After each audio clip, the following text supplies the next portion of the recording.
Two great receptions, two great ovations for two great anthems. The noise inside the ground for the Colombian national anthem, absolutely superb, although Nathan, who's producing with us, was actually doing a subtle head nod to the Ghanaian national anthem there. I was noticing both excellent. No, they were both sung brilliantly, really passionate, really passionate, a lot of noise. And yeah, I would say Colombia, some of the players, they were belting it out, so some of them can sing ever so well, but yeah, they were both sang it brilliantly, amazing. Who'll be singing in 90 plus minutes time? We will wait and see. We could be in for another long night because, as I mentioned a few moments ago, the two previous games have both gone to extra time, one going to penalties with Egypt knocking out Australia. What will happen in this game, the final one in the round of 32? Let's go through the two lineups for you, starting with Colombia, who have Camilo Vargas in goal. Across the back four from right to left, Crystal Palace's Daniel Munoz, former Spurs defender Davinson Sanchez, then John Lukumi and Johan Mojica. Then it's a three in midfield of the former Wolves man John Arias, Crystal Palace's Jefferson Lerma and Gustavo Puerta. Then a formidable looking top three, Luis Diaz, John Cordoba and James Rodriguez, who is coming towards the latter stages of his career. He's looked decent in spells, but compared with what we know he can do, he's not really got going yet in this tournament. No, he's very good on the ball. I thought against Portugal he was probably Colombia's best player. I think that was his best game of the tournament. Really creative, caused them a lot of problems. He's not got the pace, but he's got the guile and the vision. French officials in charge for this game, just walking across the halfway line at the moment. French VAR and assistant VAR as well. As far as the Ghanaian side is concerned, they bring Laurent Ziggy in goal as one of four changes from their last match, the 2-1 defeat to Croatia. Their back four as they go 4-1, 4-1. Marvin Sanaya, Derek Lucassen, Jerome Opoku, who comes back into the back four alongside Gideon Mensah, who starts at left back. Thomas Partey sits as the holding midfielder in front of the back four. Then it's another four of Inaki Williams, Caleb Urenki, Kwasi Sibo and Manchester City's Antoine Semenyo behind the main striker and captain Jordan Ayew, obviously released by Leicester at the end of the season following their relegation to League One. Yeah, he had a disappointing season. He wasn't a regular there, and as I say, everyone at Leicester probably had a disappointing, but can he make amends in the World Cup for his country? And he's the captain, so he'll have to hold the ball up because Ghana probably won't see a lot of the ball, but can the likes of Ayew, Semenyo and Williams cause this Colombian defence problems? It is one of those games, this, that as we were touching on a few moments ago, you can't quite work out what to expect. This could be wide open, but if Ghana get their way, it could be a very difficult night for Colombia's front three, as good as they are, to try and break them down. Nestor Lorenzo is the Colombian head coach, played for Argentina in the final of Italia 90, formerly of Swindon Town as well, appointed Colombia's head coach back in 2022, and the man in charge of Ghana needs no introduction, one, because he's a very familiar name, and two, because he played England a couple of weeks ago. It's Carlos Queiroz, took over in April from Otto Addo, who was sacked, formerly of Iran and Portugal, and of course twice assistant to Sir Alex Ferguson at Manchester United. And as we've been saying, if you can give him one bit of praise, Queiroz, he has got this Ghanaian side well drilled. And one thing you'll know about Queiroz, having played against many of his teams that he's coached, defensively he likes to be defensively strong and play on the counter-attack, so it'll make it hard for teams to go and break them down. I think Colombia will dominate this football match, but I think Ghana will make it difficult for them. It is going to be Colombia wearing their yellow tops, blue shorts and red socks to get things started as they kick from left to right. Ghana wearing all white tops, shorts and socks. They kick from right to left as we look at things in this first 45 in Kansas City. It's Clinton Morrison and Lee Blakeman, your commentary team, as the ball goes all the way through to Laurent Ziggy in the Ghanaian goal, wearing the pinkest of pink kits. Just puts his foot on the ball inside the penalty area. There seemed to be a little bit of hesitation on the pitch for something there. I mean, I don't want to sound awful, Clinton. What is that goalkeeping strip? It's bright, isn't it? He's got the matching boots as well, though.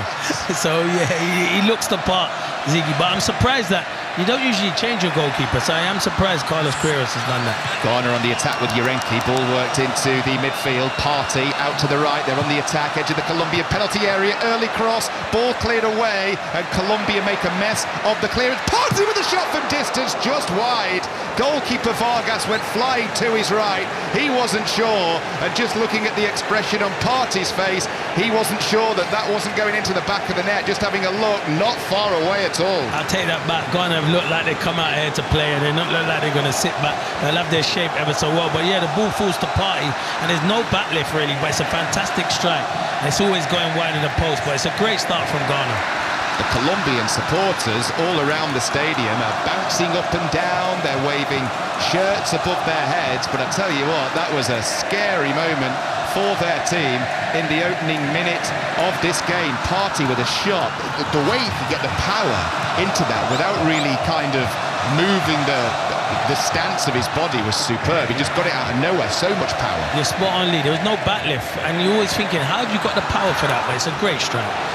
Down the other end, here come Colombia with Luis Diaz. He's challenged by Marvin Sanaya, the right back, and the ball goes out into touch for a throw-in to Ghana in their right back area. Keen to see what he can do tonight.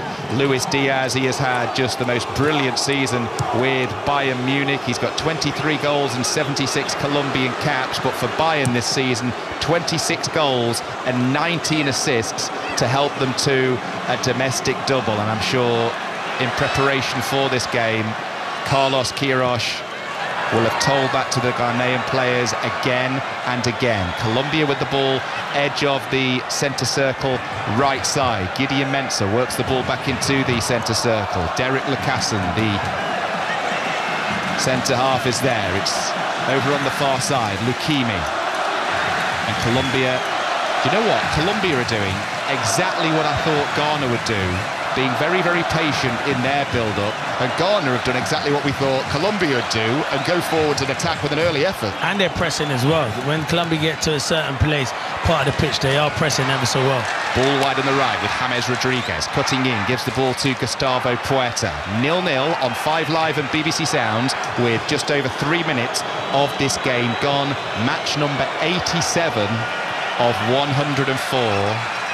Puerta with the through ball to the edge of the penalty area. Chance here for Colombia, and Semenyo is on hand inside the penalty area to pick up the ball, intercept, bring it clear and draw the foul from Colombia and win Ghana a free kick. Yeah, it's going to be a good battle between Semenyo and Muñoz, because will he want to trap Daniel Muñoz back? And I think Daniel Muñoz is better going forward than he is defending. We'll wait and see. Free kick taken quick and short, and Partey has it inside the Ghanaian half of the field. I just mentioned that match number there, 87 of 104. We did game number 2 together, Clinton, and I remember thinking there is a long way to go in this tournament. The first line I said when we came on, it has flown by the 2026 World Cup. It has flown by, and it's been good. It's been a really good tournament. I thoroughly enjoyed it. It's got the best players in the world playing at a big tournament like this, and yeah, it's been outstanding. None more so when it comes to outstanding dramatic games than the one we've just been listening to on BBC Radio 5 Live. Argentina against Cape Verde. It was 1-1 to take it to extra time. Argentina went ahead right at the start of extra time, but then Cape Verde with the goal of the tournament, which we'll hear again. It was so well described by James McFadden and Ian Dennis. We'll hear it at half-time. They equalised to make it 2-2 before Argentina got a very fortunate winning goal late on. It was just brilliant to watch, and in your case, brilliant to listen to on your way. Yeah, on my way in, listening to Ian Dennis and James McFadden. Yeah, brilliant commentary. Thoroughly enjoyed it.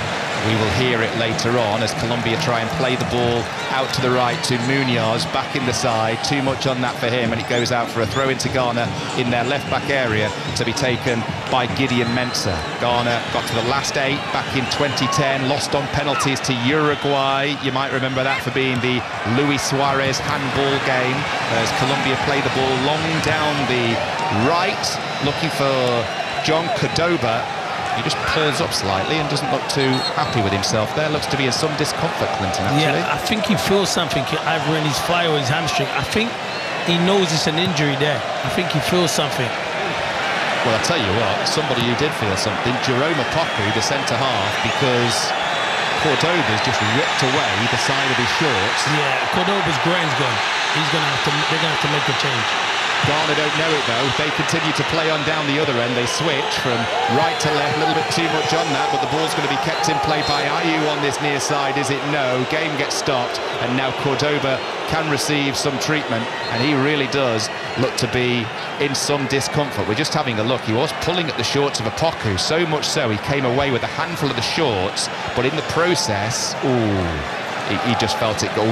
Yeah, quarterback. Yeah, that's him, and that could be his tournament over as well, because you know, as a centre forward, it's not like it's a slight little twinge. It looks like he's pulled his groin there, and he knew straight away he could feel it. He's saying to the referee, he's pulled it, and it's a huge blow because he's done well for them. He's a good centre forward, physical, but he'll have a good battle. But yeah, you do feel for him, because that is a huge blow for him. Yeah, Cordoba didn't make his international debut until he was 33 years old now, but was a key part of the squad that made it to the final of the Copa America in 2024. Got 2 goals and 5 starts there. Good career, played for Mainz, Cologne and Hertha Berlin before joining Krasnodar in Russia. But his tournament definitely over here. I mentioned Luis Suarez a few moments ago. The other Luis Suarez is coming on here now for Colombia of Sporting. He is going to take the place of John Cordoba. Do you know, Clinton, when you pull up like that, do you as a player get an initial reaction as to how bad the injury is? Yeah, he knows. You can see in his face, and he stops and he's feeling it, and you're thinking, yeah, he knows it's something serious, and that could be his tournament. He's feeling his groin. He's walking, so...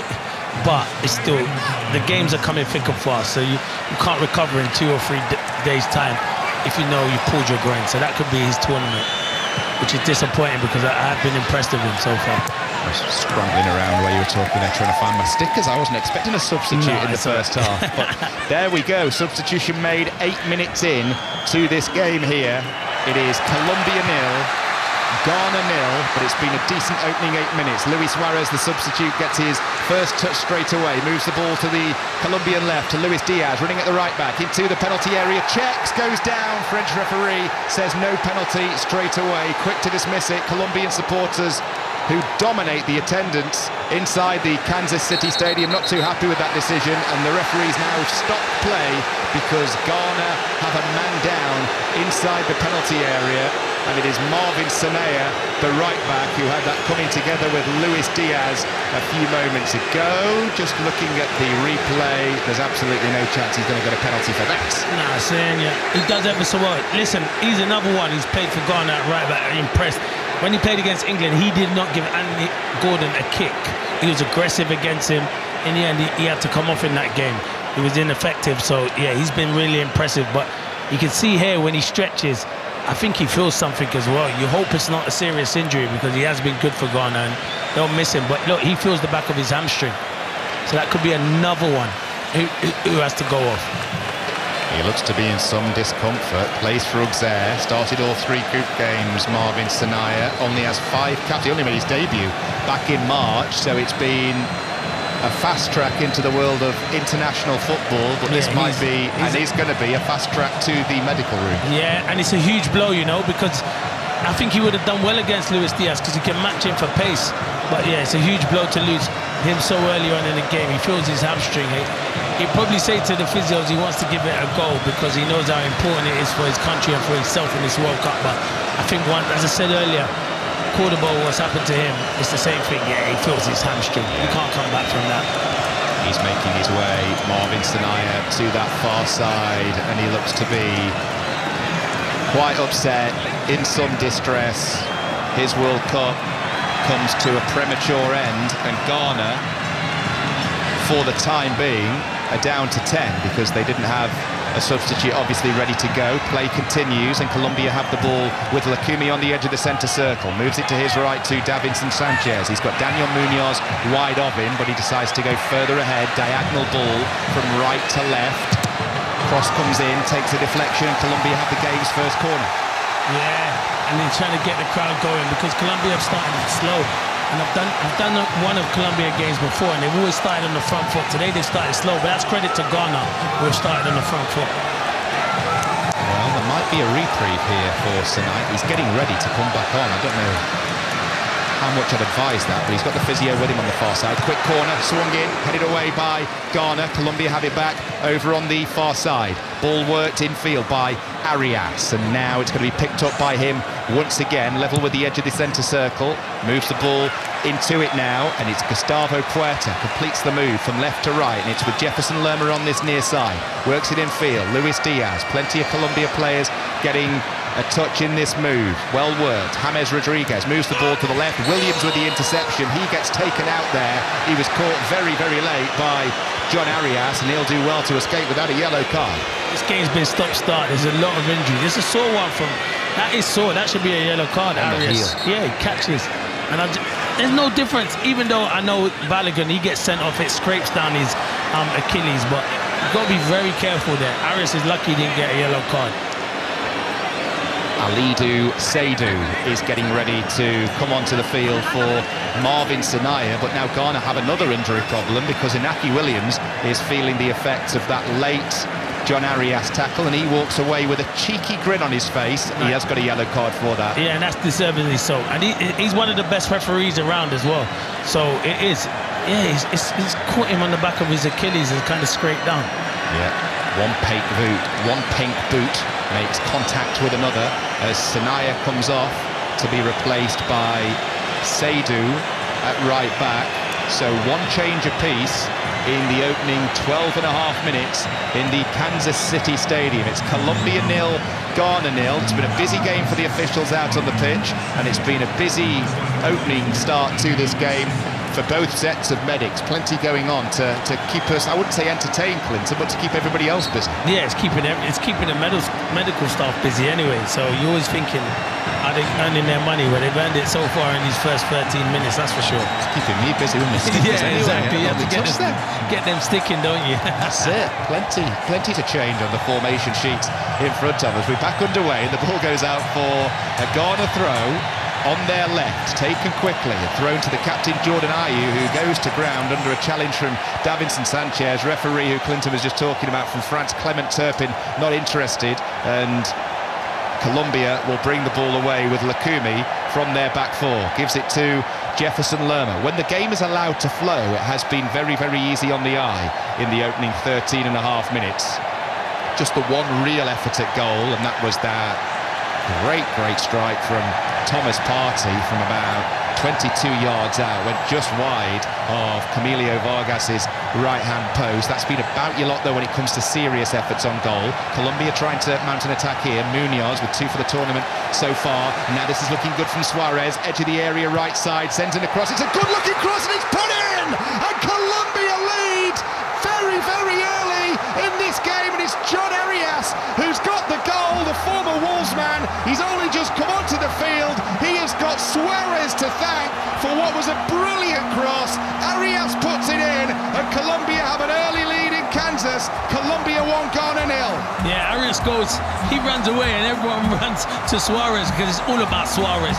He comes on for Cordoba, and he makes a big difference. He does ever so well. I don't think Ghana have kind of dealt with it. I think the right back who's come on, he hasn't really dealt with it, but it's all about Suarez. Munoz plays a good ball into Suarez. He gets a good turn, and he just keeps on going to the byline, and it's a good block there, but once he gets a second attempt, it's a fantastic ball, and you can't leave someone like Arias with time and space like that at the back post. It's a midfield runner, and it's a midfielder as attractive, and it's a really good finish into that bottom corner. 10 out of 10 for the cross from Suarez. Diaz tried to get the slightest flick on it, didn't need to. 0 out of 10 for the Ghanaian defending. Arias just ghosted in, far side of the area, completely unmarked, and slotted it in low to the goalkeeper's left-hand side. Side foot, easy for Arias, and Colombia lead 1-0, and Ghana now have it all to do. Well, yeah, because it's a perfect start for Colombia, because you know what? Ghana have to come out now. They won't come out straight away, but still keep their shape when they don't have the ball. But yeah, the longer the game goes on, gaps and spaces will open up for Colombia. It's a great start for Colombia. Credit to Suarez, because sometimes, Lee, if you're not ready as a striker and you're not ready to come on, he was ready to come on and has made a big impact. Scored twice in 26 games for Wolves in the first half of last season, having joined them in the summer from Fluminense, and he's got the opening goal of this game at the 2026 World Cup. Colombia 1, Ghana 0 on 5 Live and BBC Sounds. Next live game, Canada versus Morocco, the first in the last 16. That's 6 o'clock kickoff tomorrow in Houston with Chris Sutton and Ailey Barber. And then after that, Alistair Bruce Ball and Pat Nevin will be in Philadelphia for Paraguay against favourites France. But no matter who the team is, whether it be the French, whether it be Spain, whether it be England, whether it be Argentina, Colombia will be giving any of them a game. As we've just seen here, they have got threats all over the pitch. Yeah, they're my dark horses. They can cause a lot of problems. If they win this, they'll play Switzerland in the next round. And could they go toe-to-toe with Switzerland? Certainly so. But Switzerland are another team that are underdogs and could cause a few teams a few problems. So yeah, it's all to play for. Colombia beat Argentina and Brazil in the World Cup qualifiers. Didn't qualify in 2022 in Qatar. Lost to England, of course, we can all remember that, back in 2018.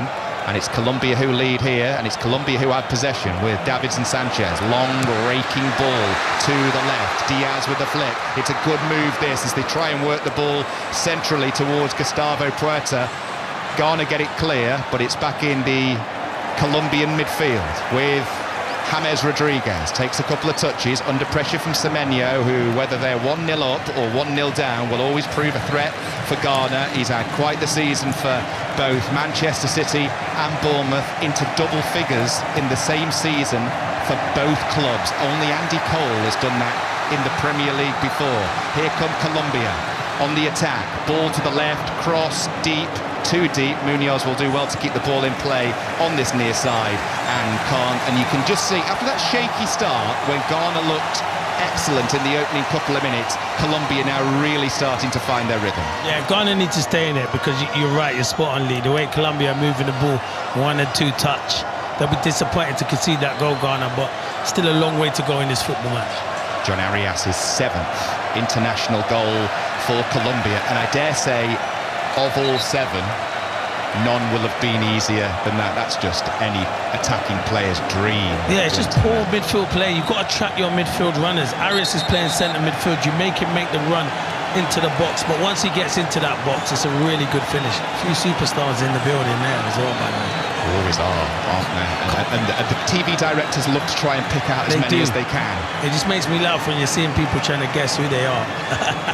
Carlos Puyol, though, he's definitely in there. What a defender he was, by the way. Carlos Puyol needed no introduction. No way. Some of the others have done. Yeah, maybe so. Colombia 1, Ghana 0. 5 Live and BBC Sounds. That's Clinton Morrison with us. He never needs any introduction on 5 Live, ever. As Colombia have it on this near side, level with the edge of the centre circle with Gustavo Puerta. Colombia in control in this game, having taken the lead through John Arias a few moments ago. My stat that I was holding, and it's gone straight away. Colombia have played in 25 World Cup games. Their last against Portugal was their first to end 0-0. And I'm glad to say this one won't be joining that Portugal game in the list of stats. Now, this referee, he is one of the most experienced in the tournament, Clement Turpin, but we've seen more of him than we've seen of half of the players in the opening 20 minutes. He's been very, very whistle happy, hasn't he? Yeah, he has. But he is a good ref, and usually I'm very critical of refs, but when I've seen him many a times, he has done a good job. I hope he don't make it about himself this evening. Luis Diaz cutting in from the left, starts this move off for Colombia as they try and work things from left to right. Here's Gustavo Puerta, dead centre in the Ghana half at the moment. Shot comes in from distance here from, that was Luis Diaz, and it was straight at the goalkeeper Ziggy, who made a save that was far more routine than he might have been expecting. Yeah, he'd be disappointed, Diaz, as you can see his frustration, because it's a good ball into him, but the turn is proper sharp. He's so sharp, but he doesn't get the shot with any conviction. But good play again from Colombia. Ziggy long downfield, ball goes all the way through to the other goalkeeper via a flick off the top of Davinson Sanchez's head, and Colombia will build again from the back. He's somebody who I was interested to read about in the build-up to this tournament when I did the Colombia game against Uzbekistan the other week. Davinson Sanchez, he scored twice in 45 games for Galatasaray last season, more than 200 appearances for Spurs between 2017 and 2023. I never associated him being at Spurs that long, but he was quite the servant for that football club as Colombia come on the attack down the left. Mojica with the cross, too much on it, and it goes out for a Ghanaian throw on this near side. Yeah, he did play a lot, but there wasn't a lot of good games in that, where Tottenham fans used to get on his back quite a bit. But I don't mind him, Sanchez. I think he's a good defender, and you're right, he's gone to Galatasaray and had a really good season for them. It cost Spurs £42 million from Ajax, and he is one of those players who, because of all that criticism, that's what you remember. But he was quite the servant. More than 200 appearances for the player, and he's got the ball at the moment. Carries it to the edge of the centre circle to Johan Mojica. Back to Sanchez. We tick towards the first hydration break, which will no doubt be greeted by a few boos in just a second. You'll hear them on 5 Live. Colombia with the ball to this near side. Munoz with a header. He thought he kept the ball in play. The French assistant on this near side has a debate with him, and guess what?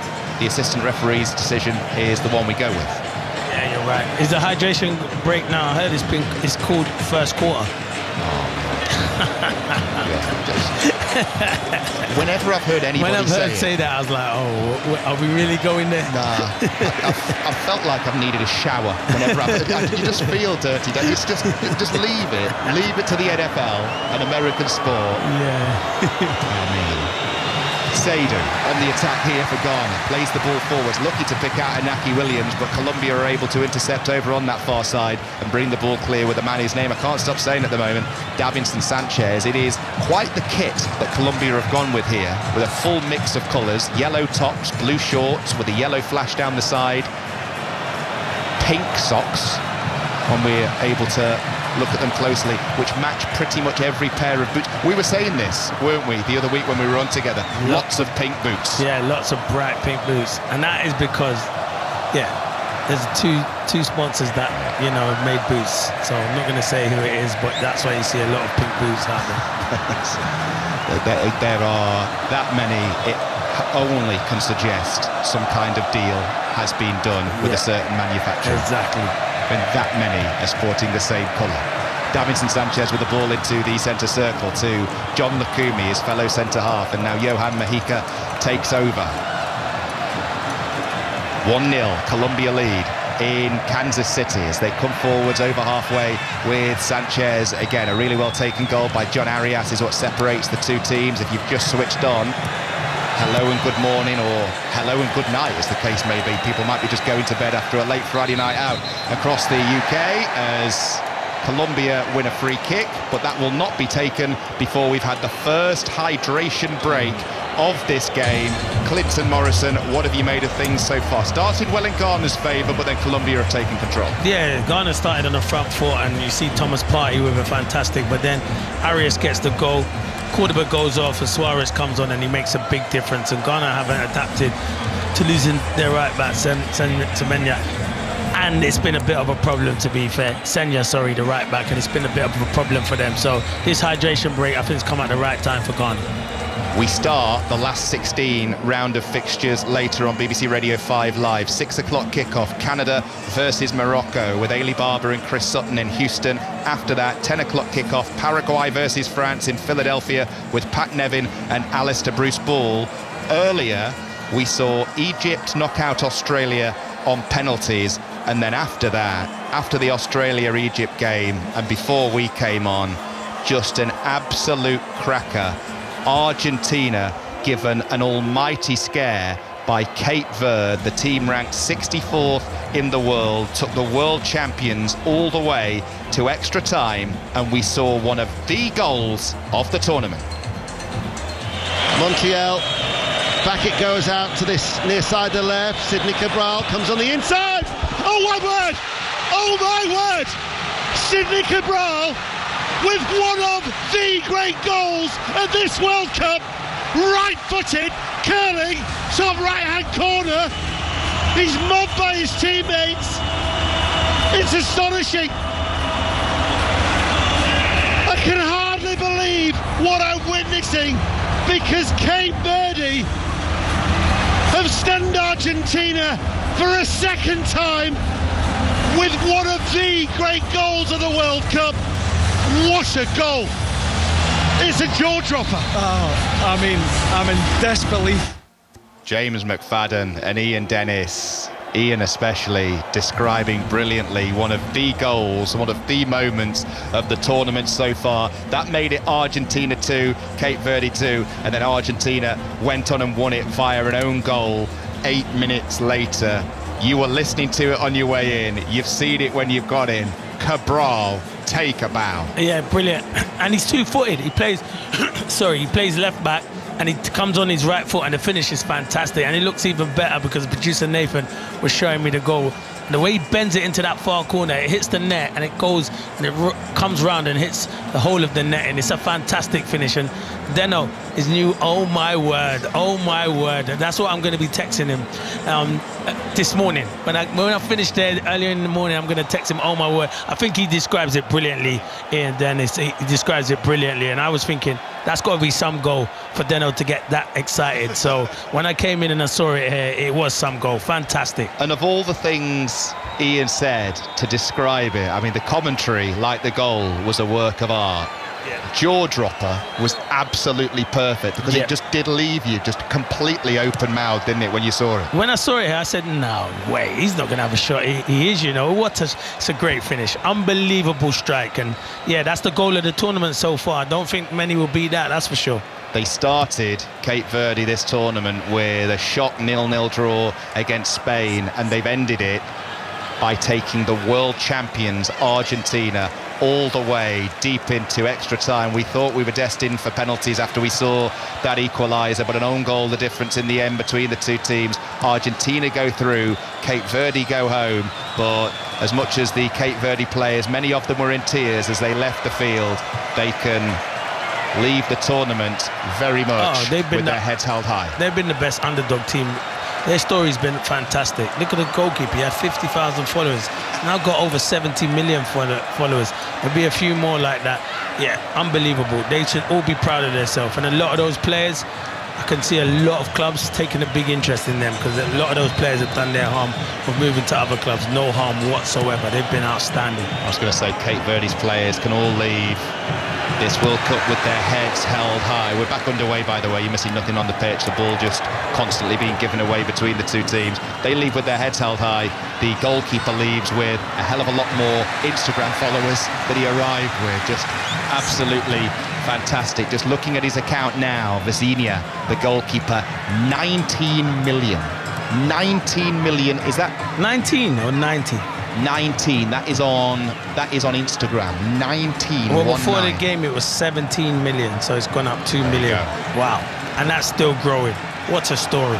You know what that means? That means quite a bit more money when it comes to certain deals for posting on social media. He deserves it. He'll be hot property. And at the moment, Colombia are looking hot here. Down the left, early cross goes in towards the edge of the penalty area, headed away to James Rodriguez, dead centre, 30 yards out. He gets outnumbered in the end. Ayew dispossessed him, and here come Ghana on the counter with Urenki. Early ball over the top, looking for Semenyo, but even for a player of his quality and his pace, that was asking quite a bit, as it's overhit and it goes all the way through to the man wearing all green, Camilo Vargas, in the Colombian goal. So we have had half an hour in Kansas City. Colombia 1, Ghana 0 on 5 Live and BBC Sounds. John Arias with the goal in the 14th minute. What have Ghana got in response? Ghana's record in this tournament so far: a 1-0 win against Panama in the first game, 0-0 draw with England in the second, and a 2-1 defeat to Croatia in the third. So not much in any of their matches. Colombia in control of this one though, and the ball is in the centre circle as they look to come down the middle of the field, carrying the ball to the right to the Crystal Palace man Daniel Munoz, 2 goals in this tournament so far, 11 in 108 appearances for Crystal Palace since joining them for £7 million back in January of 2024.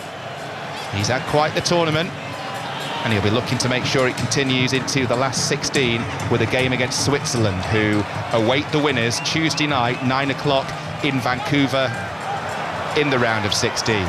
Here are Colombia with James Rodriguez, edge of the centre circle, gives it to Arias down the left, cutting in on his right foot, keeps it moving. Jefferson Lerma will take over. Colombia patient in their build-up here. We've said that a couple of times about the way they've attacked in this game, but their patience paying off at the moment. Here's James Rodriguez wearing the captain's armband, pulling the strings in the midfield at the moment. Started wide right, now he's just to the left of centre as he moves forwards with the ball on his left foot. Ghana proving very, very tricky to break down here. Everybody, including Semenyo and Ayew, behind the ball. They're having no luck, Colombia down their left, so they switch things with Sanchez, who carries it to the right. Munoz goes back to his goalkeeper, and that's what we were expecting from Ghana coming into this game. Well drilled, well organised, and tough to find a way through. Yeah, but it's going to be difficult because they're a goal down, so eventually they're going to have to come out. But I don't expect them to come out straight away because they've got to keep a good shape. They don't want to go 2-0 down because that could be game over. Colombia have lost the ball in the midfield, and Urenki will pick it up. What have Ghana got down the other end? We mentioned earlier that one big chance in the opening seconds. Thomas Partey wide from distance. Since then, zilch in the way of goal mouth incident as far as their attacking play is concerned. Ghana long from left to right, and that's a good ball to the far side, but it was poorly controlled on the far side, and it goes straight out into touch for a Colombian throw to be taken quickly by Luis Diaz. And just when they look to try and find some kind of outlet, Seydou couldn't keep it under control. Yeah, he's had a nightmare since he's come on, Seydou. He needs to know that he's got to be ready. Didn't start the match, but when you're a substitution, you got to come on, you got to be ready. Just like Luis Suarez was when he came on for Colombia and made a big difference. You have to be ready. What a stat that is. Colombia passes completed 227, Ghana 45, and that just, if you need anything to sum this game up so far, describes the whole match in a nutshell. Here come Ghana on the attack though down the left with Gideon Mensah. Early switch from left to right, does well as Ghana come forwards. Seydou moves it dead centre. Can Partey get on the end of this? Colombia trying to get back and defend here. Into the penalty area goes Inaki Williams, sends it across. That's well blocked by Mahika, and Ghana have their first corner. Better. Yeah, Inaki Williams, you thought he was running out of space, but they couldn't touch him. Mahika defends it ever so well, but Inaki Williams need to get him and Semenyo in the game if they're going to get back into this game, Ghana. Yeah, Johan Mahika says his parents named him after Johan Cruyff. I'll tell you what, no pressure. He's definitely not Johan Cruyff. He might have a Cruyff turn in his locker, but he's definitely not Johan Cruyff. But he's been good. Left back's been really good. 33, played every minute of their 4 games at the 2018 World Cup. We're going to name you after Johan Cruyff, son. Go and be a professional footballer, but don't kind of feel that we're putting any parental pressure on you whatsoever. No, just be a good fullback. Yeah, and that's what he is. Really good fullback there, sticking with his man Inaki Williams to make sure the block went in and to make sure it was a corner and nothing more for Ghana here. To be taken on the far side, the Ghanaian right. They've got 3 in a queue, bus stop routine, edge of the penalty area. Ayew with the delivery, in it goes. Good header away by John Lukumi. Picked up, ball with Williams inside the area left side. Shot gets blocked, and now here comes Diaz looking to hit Ghana on the counter until he gets hit by a strong challenge by Gideon Mensah to stop it, and nothing's going to come of that. Mensah will eventually clear away from their left back area. 1-0 Colombia lead with just over 10 minutes to go until half-time. Yeah, they need a bit of possession at the moment, Ghana. For sure, they do need possession. It's a foul by Suarez on Partey, but they need to get Thomas Partey to start dictating that midfield because Colombia are all over them at the moment. Well, Partey's got the ball at the moment here on the halfway line. Just goes back to one of his centre-halves in the form of Jerome Opoku, and Ghana will look to come forwards down the far side this time. They're right. I mentioned those 2 next commentaries that we've got for you tomorrow. Canada and Morocco and Paraguay, France. Before that, busy old day on 5 Live Sport from midday. Proper summer sporting events. GG Salmon presenting from 12 o'clock. Coverage of the F1 British Grand Prix sprint. Coverage from Wimbledon. And then also on top of that, South Africa against England in Rugby Union's Nations Championship. All ahead of those 2 World Cup commentaries as well. It is going to be quite the Saturday and then quite the Sunday too, as we build up to the England game against Mexico. If you've gone to sleep for the last few hours and you went to sleep thinking the kickoff in that England-Mexico game was going to be moved, it isn't. They've gone back to the original plan, and it is going to kick off at 1 o'clock our time. A few people will be disappointed selfishly from a getting up perspective at that Definitely, news. but a few people have been phoning in sick on Monday morning, that's for sure. Nobody. If you phone in, even if you are genuinely ill, you are not getting away with that on Monday. No check. Every single employer in the world is seeing through that. We're live on BBC One, iPlayer, 5 Live and BBC Sounds. John Murray and Paul Robinson with the commentary for us from the Azteca. Mexico's record is formidable. We'll see what England can do that early hours of Monday. Right now, though, our focus, early hours of Saturday, is on Colombia 1, Ghana 0, as Ayew sends it across for Ghana. Colombia, as they have done every single time so far, with the defensive answers. Ghana try and make it stick in the midfield this time with Partey. Ball out to the right. Saidu forwards, back in field to Partey. This is better. Semenyo, edge of the D, left foot onto his right, tries the shot, takes a deflection, and Ghana have their second corner in the space of 5 minutes. Yeah, and you can see Semenyo's moving off that left-hand side into little pockets because it's not getting any joy out that left-hand side. And I feel you've got to get your best players into the game. They're not getting him the ball, but he's dangerous in them central areas. Yeah, Semenyo, 21 Premier League goals last season. I mentioned earlier, 10 for Bournemouth, 11 for Manchester City, cost City £65 million in January. 8 years ago, Semenyo, a Bristol City player on loan at Bath, and now he's playing at the World Cup in the United States, Canada and Mexico. Just goes to show what commitment and hard work can get you. Ayew with this corner, in it goes. Nobody got a touch as it went past all the Colombian defenders. We were wondering if it was going to drop for a Ghana player on this near side. It didn't. It went all the way through. And it must have got a nick off somebody because it's gone out for a Ghanaian throw to be taken by Gideon Mensah. 25 yards from the corner flag, receives the ball back from the throw, and he's closed down straight away. Eventually, ball goes out, and it will be same again, albeit a few yards further forwards. Mensah to take it once more. Back to Partey on the edge of the centre circle.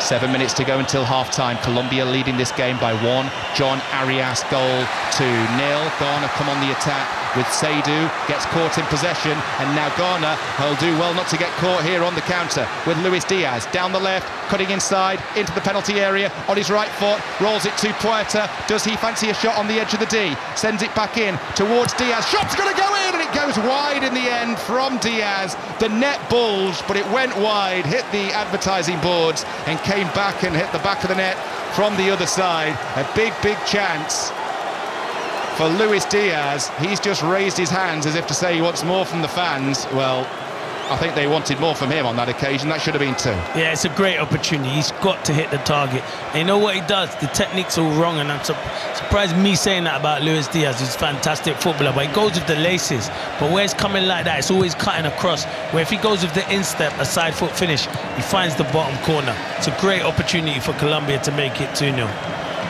1 in the World Cup so far against Uzbekistan in the opener, without a doubt. That should have been 2 for him for the tournament. Struggling to take his Bayern Munich form into this World Cup as Ghana try and come forwards. It's cleared and it's back with them on the halfway line. Sibo moves the ball forwards to Urenki, and now it finds Semenyo, dead centre, 25 yards out. Thought about a shot, instead moves it to his right. Shot comes in, and it's a curler that goes over from Inaki Williams. But I can see Semenyo, look, a good little ball from Partey. Semenyo's in those little pockets. I don't understand how they should play him in them central areas. I know Jordan Ayew's there, but can swap. I don't see Jordan Ayew as a centre forward. I see him playing on the wide. He's much joy he had when he was at Palace was in the wide areas. I'd put Semenyo in as the number 9. Let him.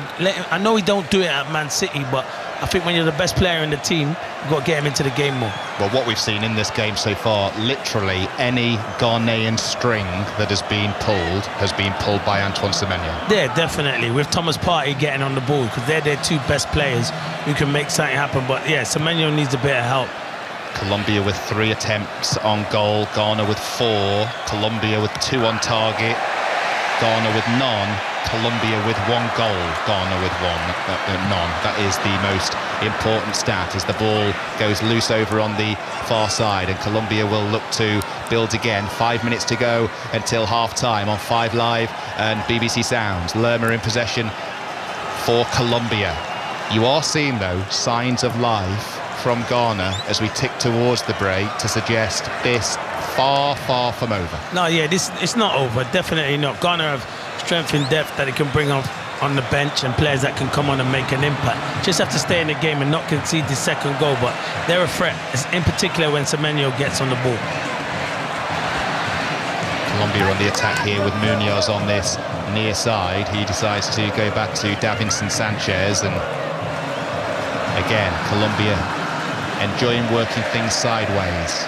Left to right, right to left, and now left to right again. Davinson Sanchez, we heard that stat earlier, their passes completed absolutely by far and away surpassing Ghana, but just the 1 goal to show for it so far. Lerma, right side of the penalty area, header goes in from Luis Suarez. He got the assist for the goal, couldn't turn goal scorer that time though on the end of that Lerma cross. Yeah, it was always difficult. It wasn't the best ball in from Jefferson Lerma, and it was going to have to be some header from Luis Suarez to find the bottom corner.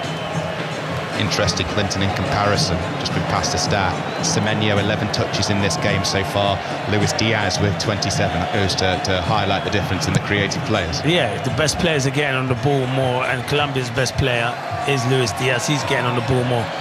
That's the other players, though. They need to get Semenyo into the game a lot more if they're going to get anything out of this game. I've always thought what it must be like to do that job as a statistician, to just count the individual player passes. Quite the pressure on you to get it right, because the players will be hammering you if you're way out. Yeah, exactly. You've got too much time on your hand to count the touches, I say. Be my ideal job as somebody who's got lots of time, lots of time on his hands. As Colombia come forward here with Luis Suarez running at the Ghanaian back 4. They get back in their numbers and bring the ball clear with Thomas Partey. He moves into the centre circle, taking over as Kwasi Sibo. And now what can Ghana mount down the right this time? Seydou and Inaki Williams are over there. They come in field. We have got in Kansas City 2.5 minutes to go, plus another, with a couple of stoppages, you'd say 5 or 6 for stoppage time, because we had obviously the hydration break and then those 2 early substitutions, 1 apiece for the 2 teams as the balls work to this near side. Ghana again, Mensah, Apoku, and the ball is moved now to the right to Derek Lacasson, the centre half. Ghana just trying to string a few passes together as they come forwards with Thomas Partey here, still with their best chance of the game by an absolute mile, and that came inside the first minute. That shot from distance, which went wide, and I thought initially had gone in. It was a good effort. Yeah, as I said, that was their best probably bit of play in the whole half, and it was their best chance, and it was a 20-yard shot from Thomas Partey. Need to create more, Ghana. It's Clinton Morrison with us on 5 Live. 9 goals in 36 games for the Republic of Ireland, back between 2001 and 2006, just to make us all feel even more old. I know, I can't believe that. Let's move on. Williams with the cross from the right for Ghana, cleared away by Colombia. It falls to Mensah on this near side. Ball in field. Semenyo, 22 yards out, tries the shot, takes a deflection up into the air. It's still on the edge of the penalty area. Back with Semenyo once more. And eventually Colombia are able to scramble it clear. It's with Partey in the midfield, skips past James Rodriguez, then runs into another yellow wall, 3 shirts around him. Suarez makes the interception, and here comes Luis Diaz on the counter. He's got Sibo for company, so he cuts in field from the left on his right foot. He's got support from Puerta, picks him out, and now Munoz arriving as Colombia come pouring forwards in their numbers here. Puerta to the right of centre, 22 yards from goal. Colombia, who had pace and momentum in that counter, just forced to check slightly as Ghana were very, very quick to get players back. You can't fault them for the way they trapped back there, because Colombia looked odds on to have a shot on goal. Yeah, you can see Carlos Queiroz, he's got them having a good shape, out of possession, in possession. As soon as they lose it, they funnel back into their shape. Sibo's got to be better though. Thomas Partey, the only one in Ghana's midfield that's getting on the ball, making things happen. Sibo has to be a lot better. Just gives the ball away too easy there. And Colombia make it so easy for them to break on him. Colombia with the ball over on the far side, still got possession, but now not looking anywhere near as threatening with it as they were, say, 30 or 40 seconds ago. There you go. If you can just hear a sudden noise in the background there, that was me giving myself a pat on the back, because it is 6 minutes to be added on by the fourth official on this near side. Yeah, the hydration break and a couple of stoppages as Colombia come forwards here. Just the one goal in this game so far, could be a second. Munoz, right side of the penalty area, cross goes in, headed down, and that's a great save to deny Mojica by Lawrence Ziggy. He was flying to his right, ball had gone behind him slightly, and he scooped the ball away. Mojica unmarked, back post, a bit like Arias was, but Mojica went for it with his head. That should have been 2-0, and that's not the first time we've said that about Colombia either. No, Mojica, it's a brilliant header, but you got to credit Ziki. It's a fantastic save. He hasn't played much in this tournament, but yeah, it's a really good header, and we need to see the replay again, but it's good play from Munoz on this right-hand side, and Mojica gets in there at the far post. It's one fullback to the other fullback, by the way, and it's a good header. There's not enough power, and it's one I expect Ziki to make. I think the defender just does enough, but it's a good save. I'm going to give him credit. It is a really good save, the way he gets across and manages to parry it away to safety. Yeah, as much as he got away from his original marker there, Mojica, Seydou in backtracking made it really difficult for him as he craned his neck. Goalkeeper actually on the replay, I think that's one you call one for the cameras, but he did make it look good. Yeah, and Seydou, he's had a difficult half, to be fair. He's now got a bit of a slight injury there, but yeah, he's not being nowhere good as Senya, and that is why Senya's the first choice right back, because he's rapid, he does things quickly, he knows how to defend, he can get forward. Seydou struggled since he's come on. Carlos Queiroz just having a word with two of his senior players on this near side, Jordan Ayew and Thomas Partey. Now, I mentioned your stats earlier for the Republic of Ireland, and you said that makes you feel old. When I was doing my prep and just reading up on Carlos Queiroz, that man has been involved as either an assistant manager or manager for as long as I've been watching football, which was the year 2000 when he was assistant to Sir Alex Ferguson. That makes you feel incredibly old. Yeah, it definitely does. And he looks so well and so healthy as well, and he's still going strong. Full credit to him. Yeah, he's had a great career. I mentioned earlier, assistant to Sir Alex Ferguson twice at Old Trafford, now manager of Ghana, only took charge earlier this year, also had spells in charge of Iran and Portugal, highly respected in the game. And I was watching pundits talk about him at the start of the tournament, and they said, what can you expect from a Carlos Queiroz side? And the first thing that everybody said, Gary Neville was one, was discipline and organisation, and that's what we've seen throughout. Yeah, I've heard pundits say that, and you're right, organisation for sure, and discipline, and everyone knowing their job and knowing their role and having to do their role. That's what he'll install, and that's what he's installed in this Ghana team. Back underway after that slight break in play for the injury to Alidou Seydou, a man himself who came on because of an injury to the original right back. Ghana on the attack here, the original right back being Marvin Sanaya. Ayew to the right of centre, 30 yards from goal, receives the ball back from Inaki Williams. Too much on that from Williams, goes straight behind, shepherded behind actually by John Lukumi, and Ayew walks away with an expression on his face that we've seen throughout this first half and throughout the entirety of last season for Leicester, just one of frustration. Yeah, I think he is frustrated, to be fair, because it's their final pass, final cross, final shot in the final third for Ghana hasn't been good enough. They need a bit more quality in that final third. He's 34. He's Ghana's record caps holder with 123 before today, 124 now. 34 goals along the way for his country. Released by Leicester at the end of last season, following their relegation from the Championship to League One. They're rebuilding with Russell Martin for the new season, which, as time flies by, is a little over a month away. It's crazy. It never stops, Clinton, does it? It never stops. I literally think as soon as the World Cup finishes, we've probably got 2 weeks, and then the EFL starts. I know the Premier League starts a bit later than that, but then, yeah, it just comes thick and fast, doesn't it? Can't complain, though. Well, you certainly can't complain because you know it means just regular gigs here, there and everywhere. Yeah, definitely. But I will have a holiday in between that's for sure. I need a couple of weeks of a break and just relaxation, Bit of recharge. Exactly, and then go again. Yeah. 3:20 in the morning across the UK.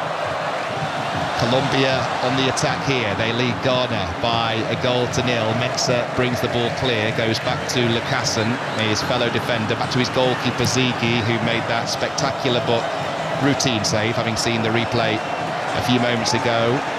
Upoku under pressure from Luis Suarez, fouled by Luis Suarez, and then Suarez gets pushed by a Ghanaian substitute, and he is not happy with that at all, and he has every right not to be. What are they getting involved for on this near side as they warm up? I don't understand why they're getting involved at all. Doesn't concern them, to be fair. Upoku was dealing with it. He was too strong for Suarez. Foul by Suarez, fair enough, and then he just gets a shove from one of the players who's wearing a training vest on this near side. I think if Roy Keane was with us, your former Republic of Ireland teammate, he described that as a lot of nonsense. Yeah, that's the best way to sum that up, and that's how he would have summed it up. We have had almost all of the 6 minutes as Ghana come forwards with Urenki looking to mount one last attack to try and find an equaliser in this game before half-time. Here's Semenyo, just to the left of centre, 25 yards out, into the penalty area. Good run this, poor final ball.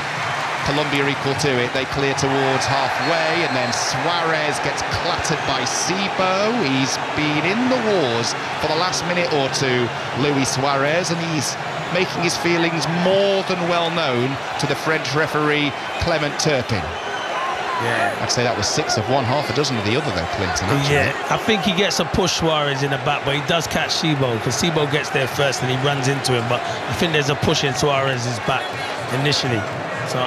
But the referee has, I think, it's given foul to Ghana. There are some players in this game who must love the feel of the turf because they've spent so much time sitting on it. In this first 45, there's been quite a lot for the referee to have to get involved with, sometimes unnecessarily, but his whistle's been active in this first half. Ghana with a free kick just inside the Colombian half of the field, on their left, last chance to send one forwards before the break. Here's Semenyo to the edge of the penalty area, cuts inside on his right foot, low ball in towards the penalty spot, cleared away by Colombia and Sanchez, and there is the half-time whistle in Kansas City. John Arias with the goal that separates the two teams. We mentioned the name Luis Suarez quite a lot at the end of the half. It was his cross which was pinpoint to pick out the unmarked Arias, who slotted in easily with his side foot for the only goal of the game. But it's been quite an enjoyable watch, Clinton. No, it has, and Colombia have been the better team so far, but Ghana have had little spells in it and come back into it towards the end of the half. I think conceding that early to John Arias was disappointing for Ghana, but they've got to keep believing, and they've got to believe they're going to create something. In particular, get the ball to Semenyo, who's the danger man for Ghana. Ghana's players have just got into a huddle before they've made their way into the dressing room area. Plenty for them to discuss as they try and find a way into this game, back into it anyway, because at half-time in Kansas City, Laura, it's Colombia 1, Ghana 0. Thank you very much, Lee Blakeman and Clinton Morrison there. And we will, of course, return to the gentlemen when it's time for the second half to begin. You are listening to BBC Radio 5 Live. Thank you very much for your company this morning. Time now for the latest news headlines. It is 3:23. This is BBC Radio 5 Live. The voice of the UK and the FIFA World Cup 2026. England's World Cup last 16 tie against Mexico will kick off at 1 o'clock BST on Monday after a FIFA U-turn on plans to bring the game forward. FIFA held talks with the English and Mexican football associations on Friday after proposing the match be moved to 7 o'clock BST on Sunday. Weather forecasts suggest there could be thunderstorms at that time, though FIFA has not provided any explanation for its proposed change. And there's more on that story on the BBC Sport website. 3 men accused of murdering a journalist in Northern Ireland more than 7 years ago have been found not guilty by a court in Belfast. Lyra McKee was fatally shot as she stood close to police vehicles during rioting in Londonderry. The new IRA, a dissident Republican paramilitary group, said it carried out the killing, but the actual gunman was never found. A man has been found guilty of murdering a Scottish woman on Crete in 2009. Jean Hanlon's body was found in the water of Heraklion 4 days after she was disappeared.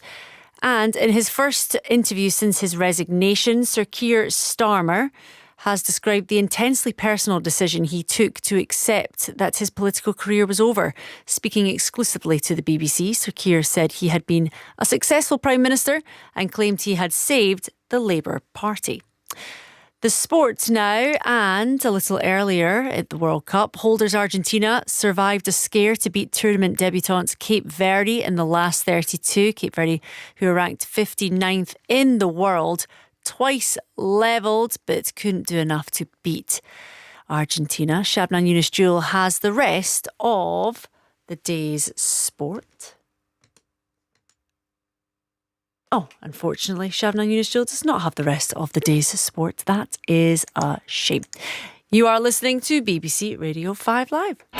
So much sport today and all the goals as they go in. This is 5 Live Sport. It's all ice to the lights and foot to the floor. Balls to folks, edge, turn court. And McElroy steps up and taps in that little tipper of a putt. He serves to the centre and that will do it. What a ball. That is a beautiful goal. Oh, we're right hand and the former champion is down with this extraordinary stuff. They put on a show for us tonight.